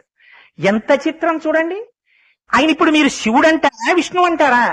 హరి కాదు, హరి స్వరూపమైనటువంటి స్వరూపంతో ఆ మహానుభావుడు ఆయన వచ్చి హరినాథుడై ప్రత్యక్షమయ్యారు తిక్కన గారికి. ప్రత్యక్షమైతే అడిగారు, ఏమని అడిగారో తెలుసా అండి? అందరూ నేనంకితం ఇస్తానంటారు. తిక్కన గారిని హరిహరనాథుడు అడిగాడు, తిక్కన నువ్వు ఆంధ్రీకరిస్తున్న భారతాన్ని నాకు అంకితం ఇవ్వయా అని అడిగారు. అడిగితే నీకు అంకితం ఇస్తున్నాను అన్నారు. అని నాకు మోక్షం ఇమ్మని అడిగారు. అడిగితే ఆ రోజున హరిహరనాథుడని పేరు కలిగినటువంటి పరమాత్మ అన్నారు, జ్ఞానము ఎరుకగా మారి, అంటే ఏమీ లేదండి ఉన్నదొకటే చైతన్యం, ఏమీ లేదండి ఉన్నదొకటే చైతన్యం అని మీరు ఎన్ని మాటలు రాయండి, ఎన్ని మాటలు చెప్పండి, అద్వైత సిద్ధి కలిగిపోయినట్ట, మోక్ష స్థితిని పొందేసినట్ట కాదు. ఎప్పుడు భగవంతుని యొక్క నిర్హేతుకమైన కృప కలిగి అది తప్పి వేరొకటి లేదన్న స్థితిలో తాను ఉండిపోగలుగుతాడో అలా ఉండిపోగలిగినటువంటి స్థితి మోక్ష స్థితి. అది చెప్పిన వాళ్ళందరికీ వస్తుందా? చెప్పిన వాళ్ళందరికీ వస్తుందన్న నమ్మకం ఏం లేదు. పోనీ వస్తుందా అలా అని ఏం ప్రమాణం లేదు. రమణులకి గురువులు ఉన్నారా? రమణులకి ఏం గురువులు లేరు. మరి రమణులకి రాలేదా? వచ్చింది. యథార్థ చంద్రశేఖర పరమాచార్యుల వారంతటి వారికి సన్యాసాశ్రమంలో ముందు గురువు ఉన్నారా? ముందు గురువులు లేరు. లేకపోతే పరమాచార్యుల వారు అది అనుభవించలేదా? అనుభవించారు. మరి గలిగారు అంతే. అది పరమాత్మ యొక్క నిర్హేతుక కృప. రామకృష్ణ అనుభవించలేదా? అనుభవించారు. మోక్షాన్ని పొందింది. మాకు ఇన్ని తెలుసు అన్నవాళ్ళు లేదా? ఉన్నారు. అన్నీ తెలిసిన వాడికి అమావాస్య మరణం వచ్చింది, ఏమీ తెలియని వాడికి ఏకాదశి మరణం వచ్చింది. నాకు ఇది తెలుసు అన్నవాడికి నీకు తెలుసు కదా, నువ్వు అదే ఉంచుకోరా అన్నారు పరమాత్మ. నాకేం తెలుసు, నాకేం తెలియదయా, నువ్వు సమస్త తండ్రి ఆయన వినయము చేత అది జ్ఞానమునందు నిలబెట్టారు. ఆ నిలబెడితే అద్వైతం ఏమవుతుంది? ఆత్మ అవుతుంది. అందుకని రమణులు అద్వైతానుభవాన్ని పొందారు. అందుకని లోపల ఉన్న ఆత్మ చైతన్యం నేననేవారు తప్ప దాని చేత ధరింపబడిన ఇది నేను కాదనేవారు. ఇది నేను కాదనేవారు కాబట్టే 104 డిగ్రీల జ్వరం వచ్చి ఎడమ మోచేతి మీద సర్కోమా పుండు పుట్టి రక్తం ధార కింద కారిపోతుంటే, ఆయన కూర్చున్న సోఫాలోంచి పైకి లేచేటప్పటికి ఒళ్ళు వణికిపోయి తూలి పడిపోతుంటే, కళ్ళు ఎర్ర పడిపోతే జ్వరంతో, భగవాన్ మీరు మరణిస్తారేమోనని మాకు భయంగా ఉంది, మీరు మమ్మల్ని విడిచిపెట్టి వెళ్ళిపోకండి అంటే, ఆ స్థితిలో రమణులు అన్నారు, మిమ్మల్ని విడిచిపెట్టి నేను వెళ్ళిపోవడానికి అసలు ఇంకొక చోటు అన్నారు. చంద్రశేఖర పరమాచార్యులు వారు స్థాణుహు అన్న నామం గురించి ఒక చోట వ్యాఖ్యానం చేస్తూ అన్నారు. స్థాణుహు అంటే జడమై నిలబడిపోయిన వాడని కాదు. స్థాణుహు అంటే ఇంకా తాను చోటు లేని ఇది శివుడు అంటే. అందుకని ఆయనకి స్థాణుహు అని పేరు అన్నారు. అటువంటి స్థాణువుని అమ్మవారు చుట్టుకుంటుంది అన్నారు. అబ్బో, దాని గురించి మళ్ళీ అపర్ణానామం, ఆ స్థాణువు అన్న నామం గురించి మహానుభావుడు ఎంత గొప్ప అనుగ్రహ భాషణం చేశారో అనుభవించిన వాడు కనుక. అందుకని అదిగో అంతటా పరమాత్మ తిక్కన గారికి హరిహరి ఒకనాడ దర్శనం ఇవ్వలేదా? శివుడా కేశవుడా అంటే శివుడు కేశవుడు అన్నట్టుగా దర్శనమిచ్చాడు. మీకు ఇంకా విచిత్రం, మహాభారతం గురించి స్కాందంలో ఒక కథ ఉంది. మహాభారత యుద్ధం అంతా అయిపోయిన తరువాత ఎవరు చంపారు ఈ కురు సైన్యాన్ని అంతటినీ అని వాదన వచ్చింది. భీముడు చంపాడని కొందరన్నారు, అర్జునుడు చంపాడని కొంతమంది అన్నారు. అసలు నిజంగా ఎవరు చంపాడో తెలుసుకోవాలనుకున్నారు. అనుకుని బర్బరీకుడు అని భీమసేనుడి యొక్క కుమారుడు, ఆ బర్బరీకుడికి ఒక వరం ఉంది. అసలు జరిగినటువంటి విషయాన్ని చూడగలిగినటువంటి శక్తిని ఆ బర్బరీకుడికి ఇచ్చారు. కారణాంతరముల చేత కృష్ణ భగవానుడు ఆయన శిరస్సుని ఖండించేశారు. కానీ ఆ కొండ మీద పెట్టారు 18 రోజులు జరిగినటువంటి యుద్ధాన్ని చూడ్డానికి. ఆ బర్బరీకుడి యొక్క శిరస్సు కొండ మీద ఉంది. ఆయన చూశాడు కదా, ఆయనకి సత్యం గోచరం అవుతుంది. అందుకని ఆయన అడుగుదాం అసలు ఎవరు చంపారో అన్నారు. అంటే అర్జునుడు అన్నాడు, నేను చంపానని అందరు అనుకుంటున్నారు కానీ నేను చంపలేదు. నేను యుద్ధానికి వెళ్లి రథం ఎక్కిన దగ్గర నుంచి ఒక మహాపురుషుడు ఒకడు నా ముందు వెడుతుండేవాడు. ఒక ఆయన ఎడమ పక్కన చూస్తే 5 తలలతో ఉండేవాడు, చంద్రరేఖని ధరించి ఉండేవాడు, విభూతి పూసుకుని ఉండేవాడు, నాగాభరణములు చుట్టుకుని ఉండేవాడు. కుడి పక్కన చూస్తే నల్లటి శరీరాకృతిని కలిగి ఉండేవాడు, కౌస్తుభాన్ని ధరించి ఉండేవాడు, వైజయంతిమాల వేసుకుని ఉండేవాడు. అలా నాకు ఏదో ఒక స్వరూపం కనపడుతుండేది. రండి అడుగుదామని బర్బరీకుడి దగ్గరికి వెళ్ళారు. వెళ్ళి కొండ మీద బర్బరీకుడిని అడిగారు. అడిగితే బర్బరీకుడు అన్నాడు, నేను కూడా 18 రోజుల నుంచి యుద్ధం చూసి అసలు మన వాళ్ళందరూ ఏమైపోయారు, పాండవుల సైన్యం అనుకుంటున్నాను, మీ ఎవ్వరూ నాకు కనపడలేదురా, నాకు అక్కడే కనపడ్డాడు. ఎడమవేపున విభూతి ధారణ చేసి సర్పాభరణములను ధరించి 5 తలలు కలిగి చంద్రరేఖని శిరస్సు మీద ధరించిన వాడు, కుడి పక్కన నల్లటి శరీరాకృతిని కలిగినటువంటి వాడు, ఆ కౌస్తుభాన్ని ధరించిన వాడు, వనమాలా విరాజితుడు అయినటువంటి వాడు ఎవరున్నాడో ఆయన ఒక చేత త్రిశూలాన్ని ఒక చేత ఖడ్గాన్ని ధరించి సుదర్శన చక్రాన్ని పట్టుకొని ఇన్ని కోట్ల మందిని సంహరించిన వాడు ఆయన ఒక్కడే, వేరొకడెవ్వరూ సంహరించలేదన్నాడు. ఇదే ప్రహ్లాదోపాఖ్యానంలో శ్రీమన్నారాయణుడు చెప్తాడు భాగవతంలో, ఎవ్వడు సృజించు ప్రాణుల ఎవ్వడు రక్షించు త్రుంచు ఎవ్వడనంతుండెవ్వడు విభుడెవ్వడు వాడి విధమున మనుచు బెనుచు హేలారతుడై అంటారు. ఇది తెలియక మనమేమనుకుంటామంటే శివారాధన చెయ్యకండి, శివాలయానికి వెళ్ళకండి, శివ పూజ చెయ్యకండి. ఎందుకు చెయ్యకూడదు శివ పూజ అంటే శివుడు తామసికుడు, ఆయన ఎప్పుడూ తామసమైనటువంటి పనులు చేస్తాడు, శ్మశానంలో ఉంటాడు. ఆయన చేసేదేమిటి, సంహారం చేస్తూ ఉంటాడు. జగత్తునంతటినీ లయం చేసేస్తాడు. అందుకని శివుడి దగ్గరికి వెళ్ళడం ఎందుకు, శివుడిని ప్రార్థన చేయడం ఎందుకు? ఇంట్లో మంగళప్రదంగా వివాహం జరుగుతూ ఉండడం ఏమిటి? అమ్మాయి ఏమో ఎక్కడో శ్మశానంలో ఉండే ఆయన పెళ్ళం గౌరీదేవికి తపస్సు ఏమిటి? అందుకని గౌరీ తపస్సు చెయ్యకూడదు. అందుకని మనందరం కూడా శివాలయానికి వెళ్ళడం ఎందుకని మనకి తెలియక అజ్ఞానంతో మనం ఒక మాట మాట్లాడుతుంటాం. కానీ నిజానికి పరమశివుడు తామసికుడా? ఆయన అలాంటివాడా? నిజంగా అలా సంహారం చేసేవాడైతే ఆయనని ఎందుకు అంటే జగత పితరవు వందే పార్వతీ పరమేశ్వరవు అని పిలుస్తారు. పరమాచార్యులు వారు పరమశివుని యొక్క అనుగ్రహం గురించి మాట్లాడుతూ ఒక మాట చెప్పారు.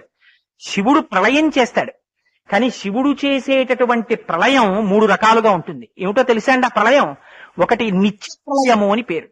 నిత్య ప్రళయము అంటే మనం ఆఫీస్కి ఎడతాం. ఎందుకు ఎడతాం? ఇంటికి వచ్చేయడానికి. సినిమాకి ఎడతాం. ఎందుకు ఎడతాం? ఇంటికి వచ్చేయడానికి. ఊరు ఎడతాం. ఎందుకు ఎడతాం? ఇంటికి వచ్చేయడానికి. యాత్రకు ఎడతాం. ఎందుకు ఎడతాం? ఇంటికి వచ్చేయడానికి.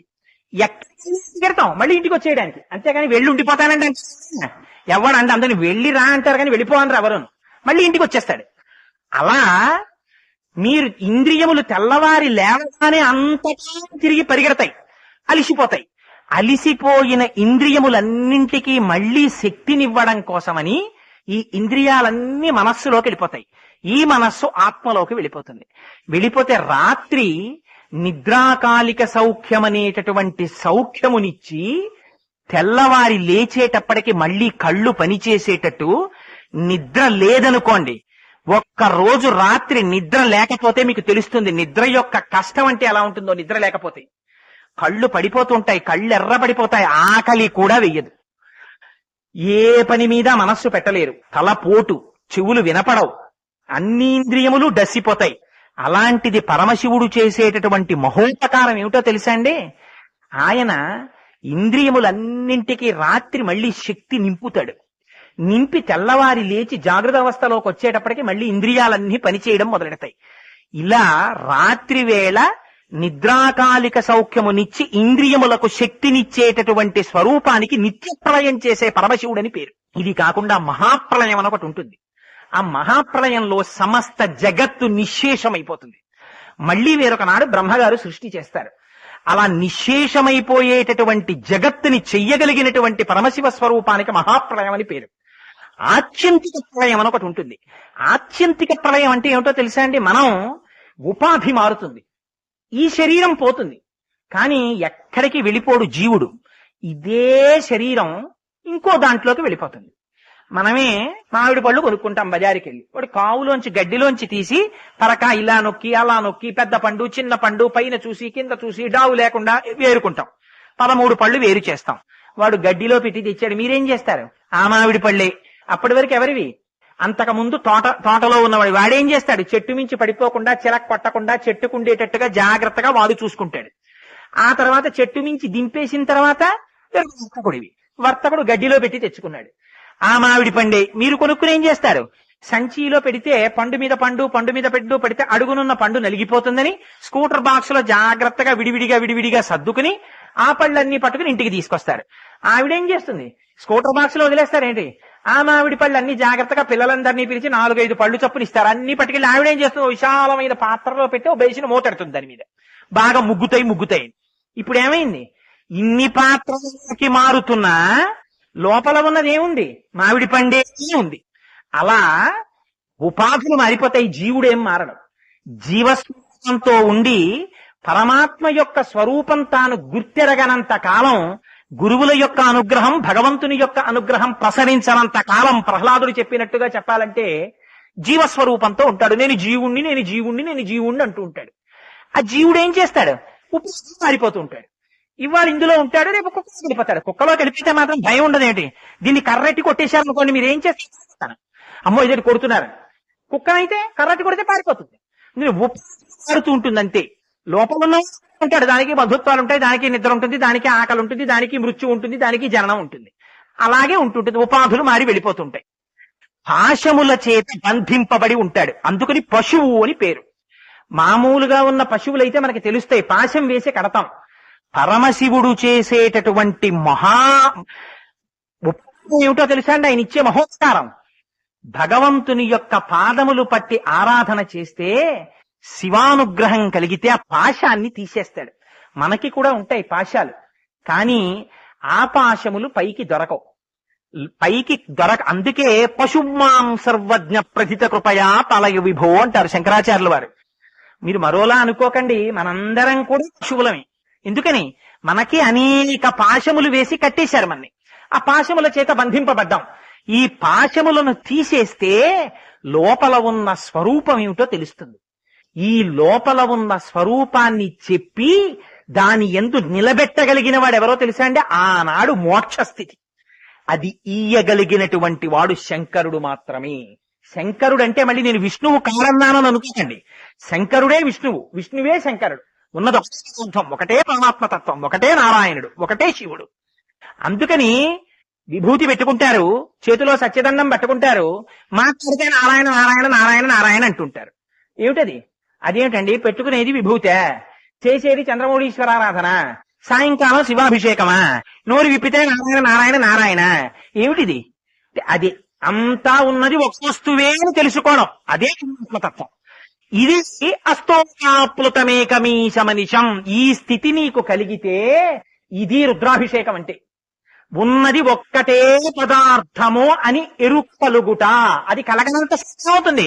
దీనికన్నా అది ఎక్కువ, దానికన్నా ఇది ఎక్కువ. చంద్రశేఖర పరమాచార్యులు వారు ఒకసారి అనుగ్రహ భాషణం కోసం వస్తుంటే వేదిక మీదకి ఎడుతుంటే ఒక ఆయన వచ్చి, ఏమండి కృష్ణ స్వరూపాన్ని ఆరాధన చేస్తే మంచిదేనా అని అడిగి, చాలా మంచిదయా, తప్పకుండా ఆరాధన చెయ్యి. వేరొక అమ్మ దుర్గామాతని పూజ చేయించండి, చెయ్యి. ఒక్కొక్కరికైతే నేను పేరు చెప్పకూడదు కానీ నా స్నేహితుడు ఒక ఆయన ఉండేవాడు. ఆయన చాలా వర్రీడిగా ఉండేవాడు ఆఫీసులో. ఏమయ్యా ఏంటి అలా ఉన్నావేమని అడిగితే, ఇవాళ సోమవారం కదండి, శివాలయానికి వెళ్లకుండా వచ్చేసాను, వేగంలో పెట్టారని 1000 షీట్ అన్ని తప్పులైపోయి స్క్వాడ్కి దొరికిపోతానేమో అని భయంగా ఉందనేవాడు. అంటే ఆయన ఉద్దేశం ఏంటంటే, సోమవారం నాడు శివాలయానికి వెళ్ళలేదు, శనివారం నాడు మాత్రం వెంకటేశ్వర స్వామి గుడికి వెళ్ళాను, శనివారం నాడు వెంకటేశ్వర స్వామి గుడికి వెళ్ళి సోమవారం నాడు నా దగ్గర రావడానికి నీకు ఖాళీ లేదు, నీ పని నేను చెప్తాను చూడని చెప్పి కూర్చునే ఒక శాడిస్ట్ శివుడంటే. లేకపోతే సోమవారం శివాలయానికి వెళ్ళి మంగళవారం నాడు హనుమ దగ్గరికి వెళ్ళలేదు అనుకోండి, సోమవారం నాడు శివుడి దగ్గరికి అయితే వెళ్ళావు, నా దగ్గరికి రావడానికి మాత్రం నీకు ఖాళీ లేదు, చూడు నీ పని చెప్తానని చెప్పేటటువంటి శాడిస్ట్ హనుమ. ఇది లోపల. ఇలా మీరు ఎన్ని గుళ్ళకి వెడితే, మీరంటే మీరనుకోకండి, మీరందరూ జ్ఞానులు మహాప్రభు. నేను ఎప్పుడు మీరన్న మాట నేను ఎప్పుడు వాడినా నన్ను నా గురించి చెప్పుకున్నది. ఎందుకు ఇంకా ఎంత ఆరాధన చేసి ఉన్న ఎన్ని దేవాలయాలు తిరుగుతారు? గభీరే కాసారే విశితి విజనే ఘోర విపినే విశాలే శైలే చ భ్రమతి కుసుమార్థంజలమితే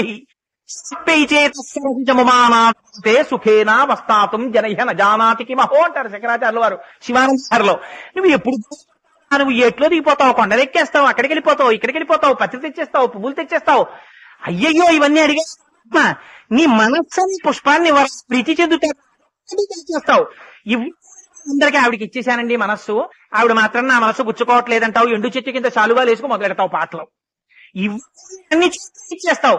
తమతో చెప్పుకున్న ధూర్జటి రోషినీజనుల శిఖంబులన్ భాషీబాయిత పుత్ర మిత్రధన సంభ్రాంతి వాంఛీ కోయదు నామనంబకట నీకున్ ప్రీతిగా సత్క్రియలు చేసి చేయదు, దీని తృణవే శ్రీకాళహస్తీశ్వర అన్నాడు. అందుకని అంత చంచలంగా తిరుగుతుంటుంది. కాబట్టి ఒక పదార్థమే అన్ని కనపడుతుంటుంది. అన్ని కనపడడం కూడా ఉన్న చిత్రం ఏమిటో తెలుసా అండి? పరమాచార్యులు వారు వేదిక ఎక్కుతుంటే ఇంకొక ఆయన వచ్చాం, అయ్యా దుర్గాదేవిని పూజించచ్చా అండి? పూజించవయ్యా, సంతోషంగా పూజించు. ఇన్ని చెప్పి బహుశా రోజున పరమాచార్యులు వారికి ఏ భావన కలిగిందో వారు కూర్చుని ఒక కథ చెప్పారు. పూర్వకాలంలో, అంటే ఎందుకు ఇవాళ పిట్ట కథలు మొదలెట్టారు వీడు అనుకోకండి, పరమాచార్యులు వారంతటి వారు ఉదాహరించిన సందర్భం కాబట్టి మాత్రమే చెప్తున్నాను. పూర్వకాలంలో యుక్త వయస్సు వచ్చినటువంటి ఆడపిల్లకి తల్లిదండ్రులు ఒక యువకుణ్ణి మంచి సంబంధం అని నిర్ణయం చేశారు.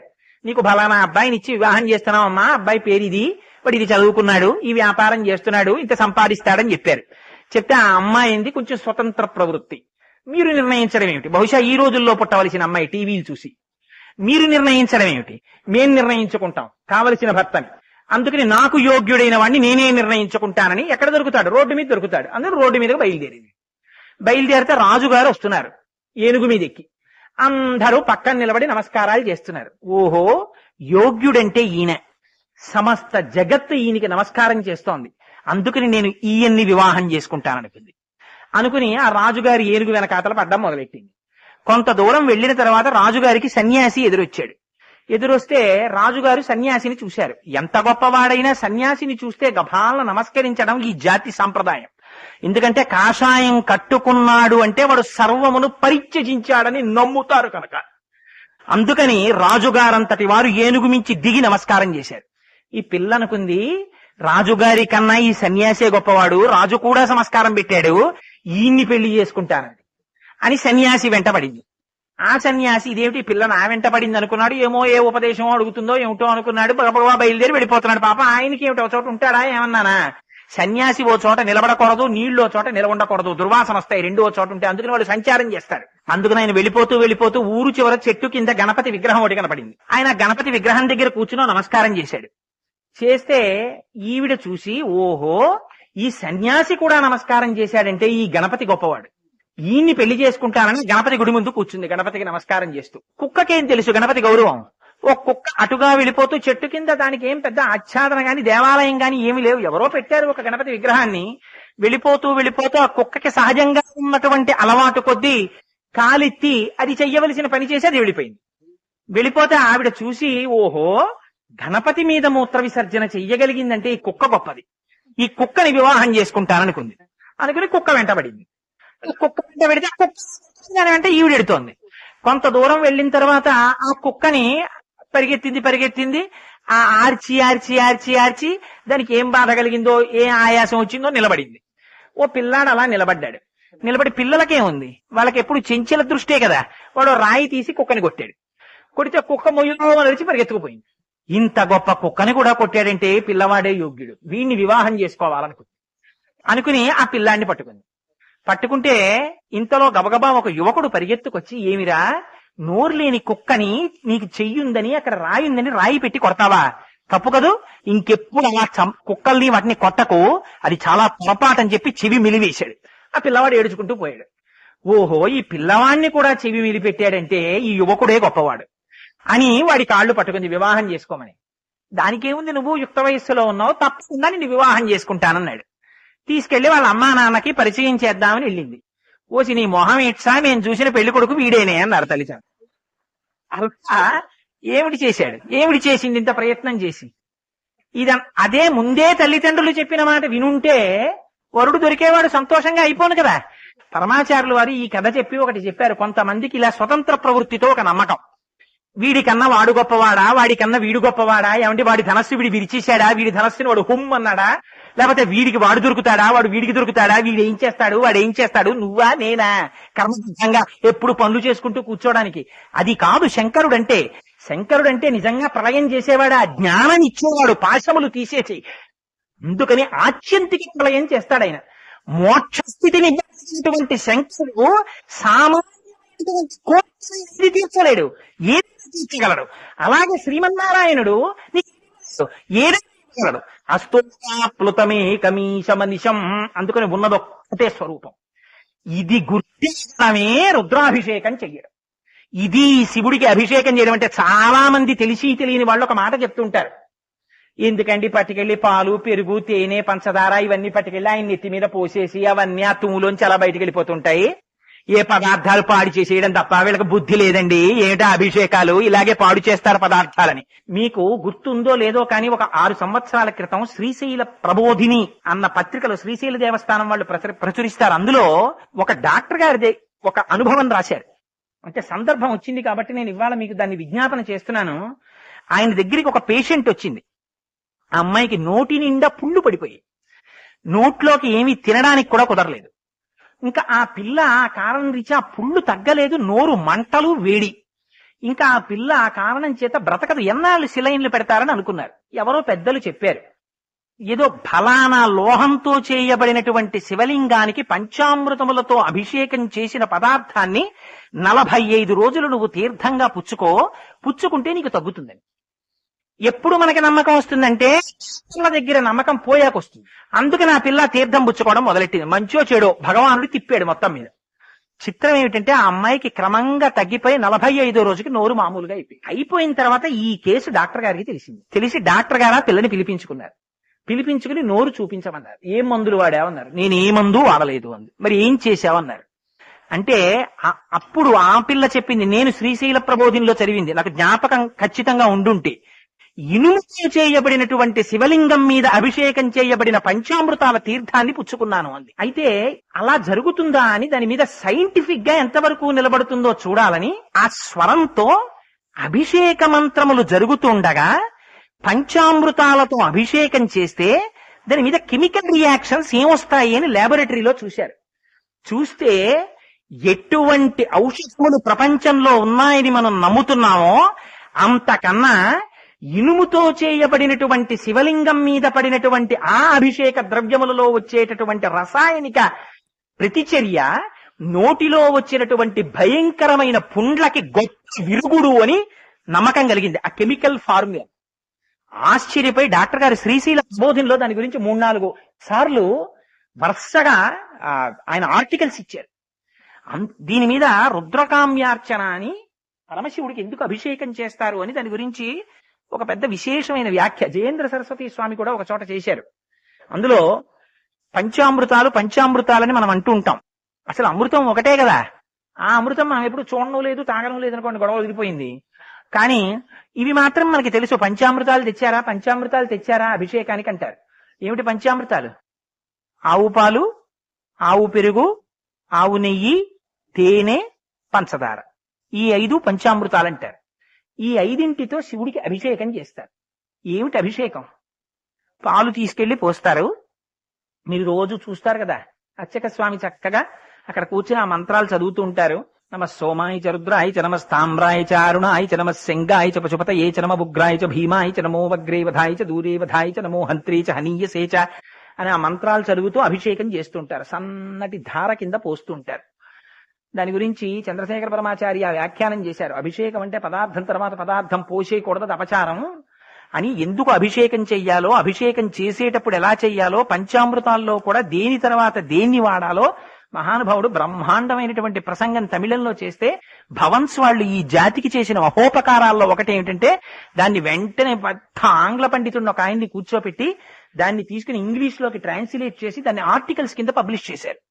ఏ పదార్థం తర్వాత ఏ పదార్థంతో చేయాలో, పదార్థానికి మధ్య శుద్ధ జలంతో మళ్ళీ ఎందుకు అభిషేకం చేయాలో రాశారు.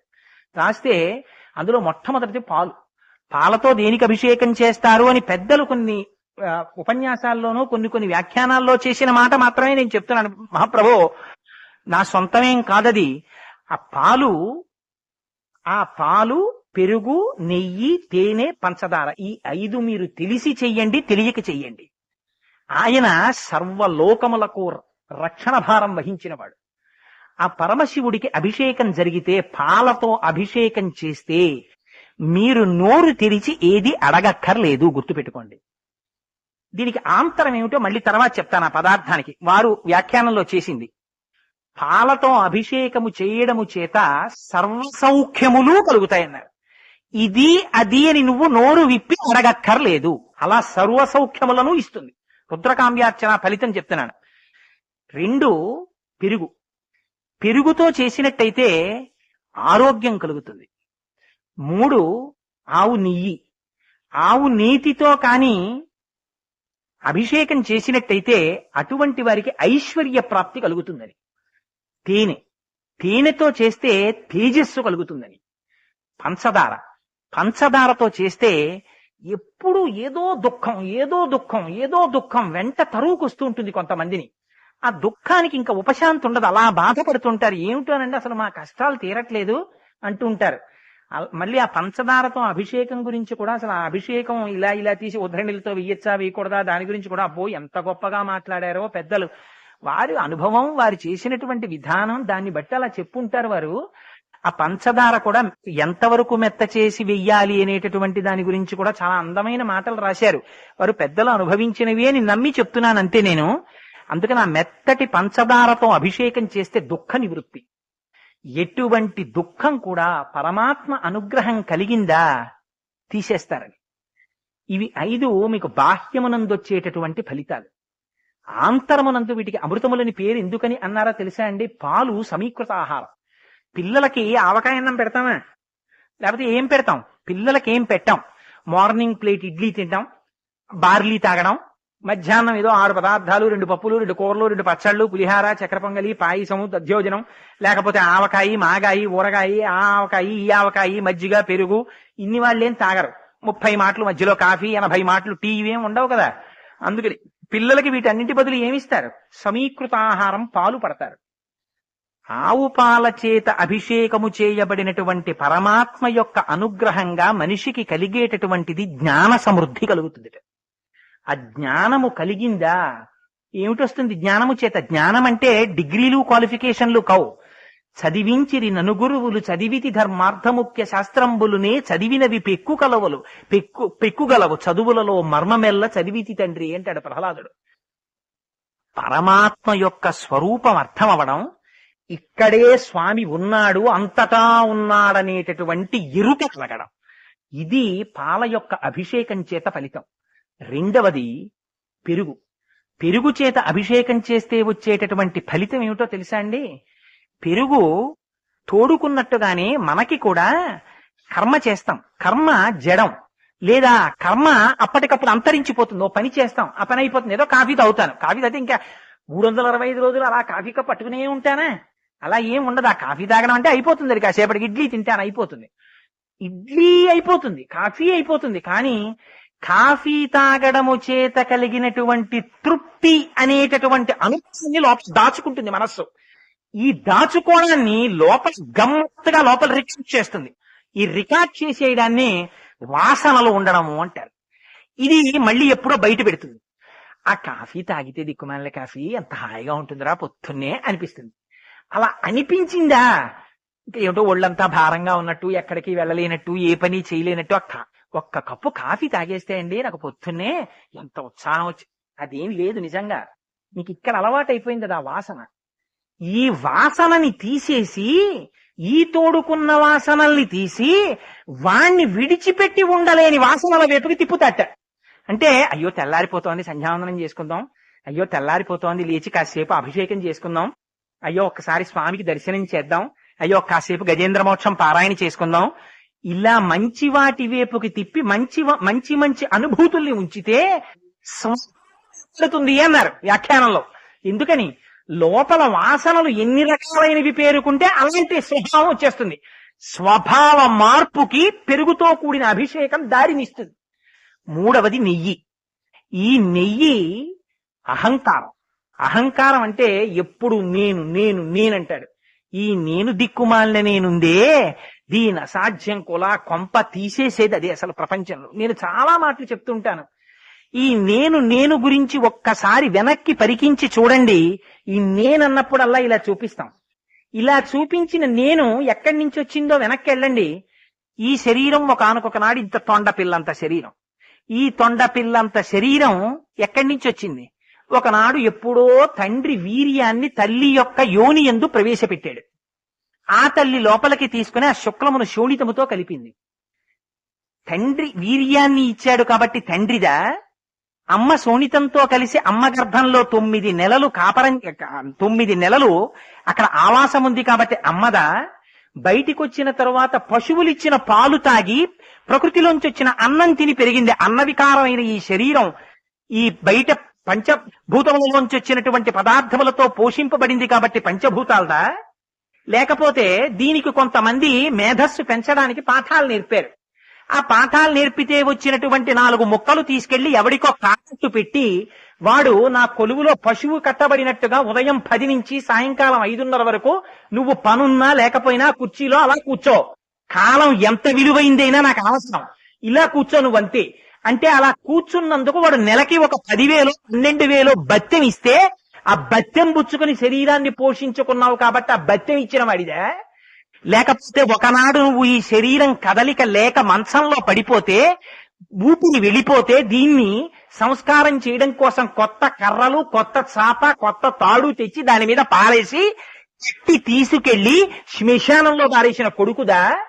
అగ్నిహోత్రంలో పారేస్తే కాల్చేసిన అగ్నిహోత్రాందా? లేకపోతే ఇంకా కాలిపోకుండా ఉండిపోయిన ఎముకలు మొదలైనవి శ్మశానంలో ఉండిపోతే తిన్న చెదపుగుల్దా? లేకపోతే ఊడిపోయిన వెంట్రుకలు, గోళ్లు మొదలైన వెళ్లి చెట్లకి చుట్టుకుని ఉండిపోతే ఆశ్రయం ఇచ్చిన చెట్లదా? ఎవడిది ఈ శరీరం? దేన్ని చూపించి నేనంటావు? దీన్ని చూపించి ఈ నేను నేను నేను అని అన్న మాట ఎన్ని మాటలు అన్నావో అన్ని మాటలు పతనం అయిపోతున్నావు. అందుకని ఈ నేనన్న అహంకారాన్ని విరచగలిగితే ఆనాడు నేనేమిటని ఇలా వంగుతావు. ఈ విధేయతని ఇస్తాట, నీతితో అభిషేకాన్ని పుచ్చుకొని ఆ నేనన్న భావన విరుస్తాట. అందుకని నీతితో అభిషేకం. పంచదార మమకారం. ఎంత మమకారమో, దిక్కుమాల మమకారం. మచ్చిక వీరికెల్ల బహుమాత్రము చోద్యము దేహి పుట్టుచున్ చచ్చుచునుండ చూచెదరు. తా తాపమానడు వారి భంగి ఈ చచ్చిన వానికెచ్చెదరు. చావునే ఎచ్చట నుంచి చటికి పోవుట నైజము ప్రాణికోటికి అంటారు ప్రహ్లాదోపాఖ్యానంలో. ఎంత విచిత్రం రా వీళ్ళకి. మచ్చిక వీరికెల్ల ఏదో ఉండిపోయేవాళ్ళ. పుట్టినప్పుడేమో అమ్మ దగ్గర నుంచి ఇలా కొంచెం దూరంగా అత్త ఎత్తుకుంటే చాలు అమ్మ అమ్మ ఏడుస్తారు. అమ్మను వదిలిపెట్టి ఉండలేని వాళ్ళే. నాన్నగారు కాస్త స్వీట్ల ప్యాకెట్ నూనెతడు సైతంతో వచ్చాడు పరిగెడతాడు. ఆడుకోవడానికి అన్నయ్య వస్తే అన్నయ్య దగ్గరికి పరిగెడతాడు. పెళ్ళైన అన్నయ్య అక్కర్లేదు. ఈ పెళ్ళైన బిడ్డలు ఒకవేళ నదిలో ముగ్గురు కలిసి కొట్టుకుపోతుంటే ఓ వేళ ముందు పిల్లల్ని వదిలేస్తాడు. ఎందుకని భార్య ఉంటే మళ్ళీ కొడుకుని కనొచ్చు. ఆ తర్వాత భార్యను వదిలేస్తాడు, మళ్ళీ పెళ్ళాన్ని చేసుకోవచ్చు. వదలలేక తను వదులుకుంటాడు సుడిగుండంలోను ప్రవాహంలోను. అందుకని నీకెవరి మీద మమకారం. కానీ ఇదంతా ఒక రకమైనటువంటి అర్థంతో కూడినటువంటి జీవనం. మచ్చిక వీరికెల్లా వెళ్ళిపోయే అన్ని నీ మనస్సు పెట్టుకుంటున్నావు. చూచేదారు పక్క నీ ఇంట్లో తాళాలు జాగ్రత్తగా వేస్తావు. పక్కింట్లో చచ్చిపోతున్నారు. నీకు మార్పు వచ్చింది. నీకంటే మిమ్మల్ని కాదు నన్ను ఎప్పుడూ చెప్తున్నాను. అందుకని తా సామానుడు వారి భంగి ఈ చచ్చిన వానికి ఇచ్చేదారు. ఓ చచ్చిపోయిన వాడిని పెట్టుకుని వీళ్ళందరూ ఏడుస్తూ ఉంటారు. ఏమిటో వీళ్ళు చచ్చిపోనట్టు. ఎచ్చట నుండి వచ్చిన చటికి పోవుటమైంటికి అంటే ఏడిస్తే తప్ప అండి అని అనకండి. ఏడుపు వస్తుంది, తప్ప అది తప్పని ఎక్కడ అనలేదు. కానీ ఇంత వ్యామోహం పెట్టేసుకుని ఇంత మమకారాలు బిగించేసుకుని అసలు ఎవడి దగ్గరికి ఖాళీ ఉండదు. కాఫీ 50 మాటలు తాగడానికి టైం ఉంటుంది. ఇడ్లీ 70 మాటలు తినడానికి టైం ఉంటుంది. భోజనం కొసరి తినడానికి టైం ఉంటుంది. ఆఫీసులో అభ్యర్థిస్తే అరగంట కూర్చోడానికి టైం ఉంటుంది. పనికి 2 గంటల టైం ఉంటుంది. అది చెయ్యకుండా నేను గుళ్ళోకి వెళ్ళడానికి నీకు టైం ఉండదు. అయ్యో అరగంట సేపు కూర్చుని ఈ అరగంట నాది ఇచ్చేయడానికి టైం ఉండదు. పరమాచారులు వారి వేదిక మీద తీసుకొచ్చి కట్టల డబ్బు పెడితే పేద సన్యాసిని నాకు తెచ్చి ఇన్ని ఇచ్చారు. ఇవి కాదు, నేను ఒకటి అడుగుతాను మీరు ఇస్తారా అన్నారు. ఏమిటి మీరు అడుగుతానన్నారు. ఇచ్చేస్తాం అడగండి అన్నారు. మీ ఇతికున్నంత కాలం ప్రతిరోజులో 2 నిమిషాలు నాకు ఇచ్చేయండి. నాకు దానం చేశారు. సన్యాసికి దానం చేసిన దాన్ని మీదిగా ఇచ్చించారా పాడైపోతారు. 2 నిమిషాలు నాకు ఇచ్చేశారు. ఈ 2 నిమిషాలు నాది కాదని రోజు నామస్మరణ చేయండి. ఎప్పుడు అన్నది నాకు అనవసరం.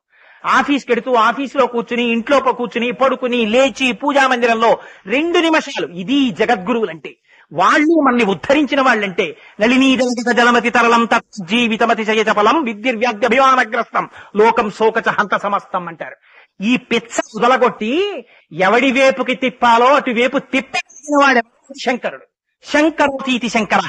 అందుకని వాడికి పంచదారతో అభిషేకం అని రాశారు. ఈ 5 విడగొడితే వాడికి ఇంకొన్న అవిద్యం ఉంటుంది, ఇంకా అవిద్యం ఉండదు. అందుకని వాడు ముముక్షు అవుతాడు. కాబట్టి ఇవి పంచామృతములు అన్నారు అని పెద్దలైన వారు బహుశా వారు అనుభవించి రాసినటువంటి మాటలు. అందుకని ఈ 5టితో అభిషేకం అంటే శివుడికి అదేదో తీసుకొచ్చి పాల ప్యాకెట్ అక్కడ పోసేస్తున్నారు అనుకోకండి. మీకు నమ్మిక ఉన్నదా? మీరు నమ్మితే పరమాత్మ. మీకు నమ్మకం లేదు, అదేదో రాయిగానే యద్భావం మొదటే చెప్పానే. వాడు ఆపాతాళ నభస్థల విస్ఫురత్, పాతాళం నుంచి ఆకాశం వరకు వాడు ఆ లోపల లింగాకృతిని పొంది ఉన్నాడు. వాడి మీదిన్ని పాలు పూస్తే నాకు అన్ని సౌఖ్యాలను వాడిస్తాడు. వాడు చూసుకుంటాడని మీరు నమ్మి చెయ్యండి అభిషేకం, వాడు చూస్తాడు. మీకు ఆ పూనిక లేదా, ఆ నమ్మిక లేదా, రిచువలిస్టిక్ అంటారు. పంతు ఆ చేసిన కార్యక్రమం. శ్రద్ధ భగవానుడికి కావలసింది. నువ్వేమిచ్చావు ఆయనది అంతా. యావదావర్తతే చక్రం యావతీచ వసుంధర తావత్వం హసర్వత్వం స్వామిత్వం అనువర్తయ అంటాడు భరతుడు. అన్ని ఆయనవి సూర్యచంద్రులు ఉన్నంత కాలం. నువ్వు ఇచ్చేదేమిటి? ఆయన వస్తువు నీకిచ్చి నువ్వు ఇస్తుంటే భవిస్తున్నాడు తల్లిదండ్రులు కనుక. అందుకని నమస్కారం చేయడం. ఈ 5 చేత అభిషేకము అంటే మిగిలిన పదార్థములకు కూడా చాలా ఫలితాలు చెప్పారు. ఇవన్నీ ఇప్పుడు అవన్నీ ఎక్కడవుతాయి? అందుకని పంచామృతముల చేత అభిషేకము, మారేడు దళముల చేత అర్చన. ఎందుకు మారేడు దళాలతో పరమశివుడికి అర్చన? మారేడు దళంతో శివుడికి అర్చన చేస్తే గొప్ప లక్ష్మీ కటాక్షం లభిస్తుంది. చాలా మందికి ఒక ఊహ ఉంటుంది. అదేమిటండి అంటే మనకి ఎంత మనం సంకుచితమైన జీవితంలోకి వచ్చేసామంటే, ఇవాళ లక్ష్మి అంటే విష్ణువు యొక్క భార్య, అందుకని ఆయన పెళ్ళం కాబట్టి ఆయన దగ్గరికి వెళ్ళి చెప్పుకుంటే డబ్బులు వస్తాయి, ఈయన దగ్గరికి వెళ్ళి చెప్తే ఏం వస్తుంది? చదువు వస్తుంది. అది ఈయన దగ్గరికి వెడితే చదువు అడగాలి, అక్కడికి వెడితే లక్ష్మి అడగ. ఉరే అక్కడున్నవాడే ఇక్కడున్నవాడు రా, ఇక్కడున్నవాడే అక్కడున్నవాడు రా. మనకి తెలియదు. మారేడు దళంలో ఎవరుంటారో తెలుసా అండి? లక్ష్మీదేవి ఉంటుంది. లక్ష్మీదేవి అధికముగా ఉండే స్థానములు 5 చెప్తారు. 1 పద్మము, 2 మారేడు దళము, 3 ఏనుగు యొక్క కుంభస్థలము, 4 ఆవు యొక్క వెనుక తట్టు, 5 స్త్రీల యొక్క పాపట. ఈ 5 లక్ష్మీ స్థానాలు. ఇందులో మారేడు దళాన్ని పట్టుకెళ్లి పరమశివుని యొక్క పాదముల దగ్గర సమర్పిస్తే శంకరుడు లక్ష్మీ కటాక్షాన్ని ఇస్తాడు. అదేమిటండి? శంకరుడికి ఏముంది ఇవ్వడానికి? అదేట ఆయన దగ్గర ఇదే వెర్రి. ఆయన పేరేమిటో తెలుసా? శర్వ అని పేరు. కంచిలో ఉన్నటువంటి స్వామి పృథివీలింగం. అయ్యవారి పేరు శర్వుడు. శర్వ అన్న పేరు శంకరుడిది. శంకరుడికి శర్వ అన్న పేరుంటే అమ్మవారి పేరేమిటో తెలుసా అండి? శర్వాణి. లలితా సహస్రనామ స్తోత్రంలో శర్వాణి అన్న నామానికి వ్యాఖ్యానం ఏమని చేశారో తెలుసా? భూమి అంతటా ఐశ్వర్యమును నింపగలిగినటువంటి వాడికి శర్వుడని పేరు. మీకు ఎక్కడి నుంచి రావాలి? ఇక్కడి నుంచే రావాలి, భూమిలోంచే వస్తాయి. నేను పనిచేస్తున్నాను, మా సంస్థ ఎలా బతికుంటుంది? వ్యవసాయం బాగా జరిగి 4 బస్తాలు పండితే ఆ 4 బస్తాలు కొని మిల్లింగ్ చేస్తే అది పబ్లిక్ డిస్ట్రిబ్యూషన్కి ఇస్తే మా సంస్థ ఉంటుంది. లేదు, ఓడు ఐరన్ అండ్ స్టీల్ ఇండస్ట్రీ ఉంది, అందులో పనిచేస్తున్నాడు. ఓడు ఎక్కడి నుంచి రావాలి? ఖనిజం, ఇనప ఖనిజం భూమిలోంచి రావాలి. పంట ఎక్కడి నుంచి రావాలి? భూమిలోంచి రావాలి. బొగ్గు ఎక్కడి నుంచి రావాలి? భూమిలోంచి రావాలి. పెట్రోల్ ఎక్కడి నుంచి రావాలి? భూమిలోంచి రావాలి. ఈ చెట్టుకి మల్లె పువ్వు అక్కడి నుంచే రావాలి, ఈ చెట్టుకి కుంకుడుకాయ అక్కడి నుంచే రావాలి, ఈ పక్కనే మామిడి పండు అక్కడి నుంచే రావాలి. అయ్యయ్యో మర్చిపోయాను సార్, కుంకుడు చెట్టులోకి మామిడి పండు ఎట్టేశాను, మామిడి పండులో కుంకుడు చెట్టు ఎట్టేశానని. The clerical error is regretted. అరగంట క్రితం రావాల్సిన రత్నాచల్ గంటన్నర లేటుగా వస్తుంది. దీనికోసమని మేము బహుధా చింతించుచున్నాము. The delay is deeply regretted. ఈ దిక్కుమాలిన మాటలు మనవి తప్ప పరమేశ్వరుడికి ఉండవు. అంతేగాని కుంకుడుకాయలో పొరపాటున మామిడి పళ్ళు ఎట్టేశామండి ఈ సీజన్ లో, మీరు ఏమనుకోకండి. మామిడి పళ్ళ దగ్గర కుంకుడుకాయలు కోసుకోండి, కుంకుడు చెట్ల దగ్గర మామిడికాయలు కోసుకోండి, అలా ఏమనరు. కుంకుడుకాయ అంటే చేదే, మామిడి పండు అంటే తీపే. అది వైశాఖ మాసంలోనే రావాలి, అది దాని ఋతువులోనే రావాలి. ఇలా ఇచ్చేవాడు ఎవడున్నాడో వాడు శర్వుడు. ఇప్పుడు మీకు ఐశ్వర్యం శంకరుడు ఇవ్వాలి. ఐశ్వర్యం నుంచి వస్తుంది, అందుకని మా పూజవుతుంది, శంకరుడికే జరుగుతుంది. శర్వాణి ఐశ్వర్యం, భూయం ఐశ్వర్య రూపం నిండిపోయారు. అమ్మవారు పార్వతీదేవే నిండిపోయింది. అందుకని శివుడి దగ్గరికి రావాలి అంటే ఏమంటే విష్ణువు దగ్గరికి వెళ్ళదు. మళ్ళీ అదొకండి, ఎందుకు శివుడు కూడా విష్ణు సర్వ శివస్థానుర్భూతాదిర్నిధిరవ్యయ కొడుకుంది.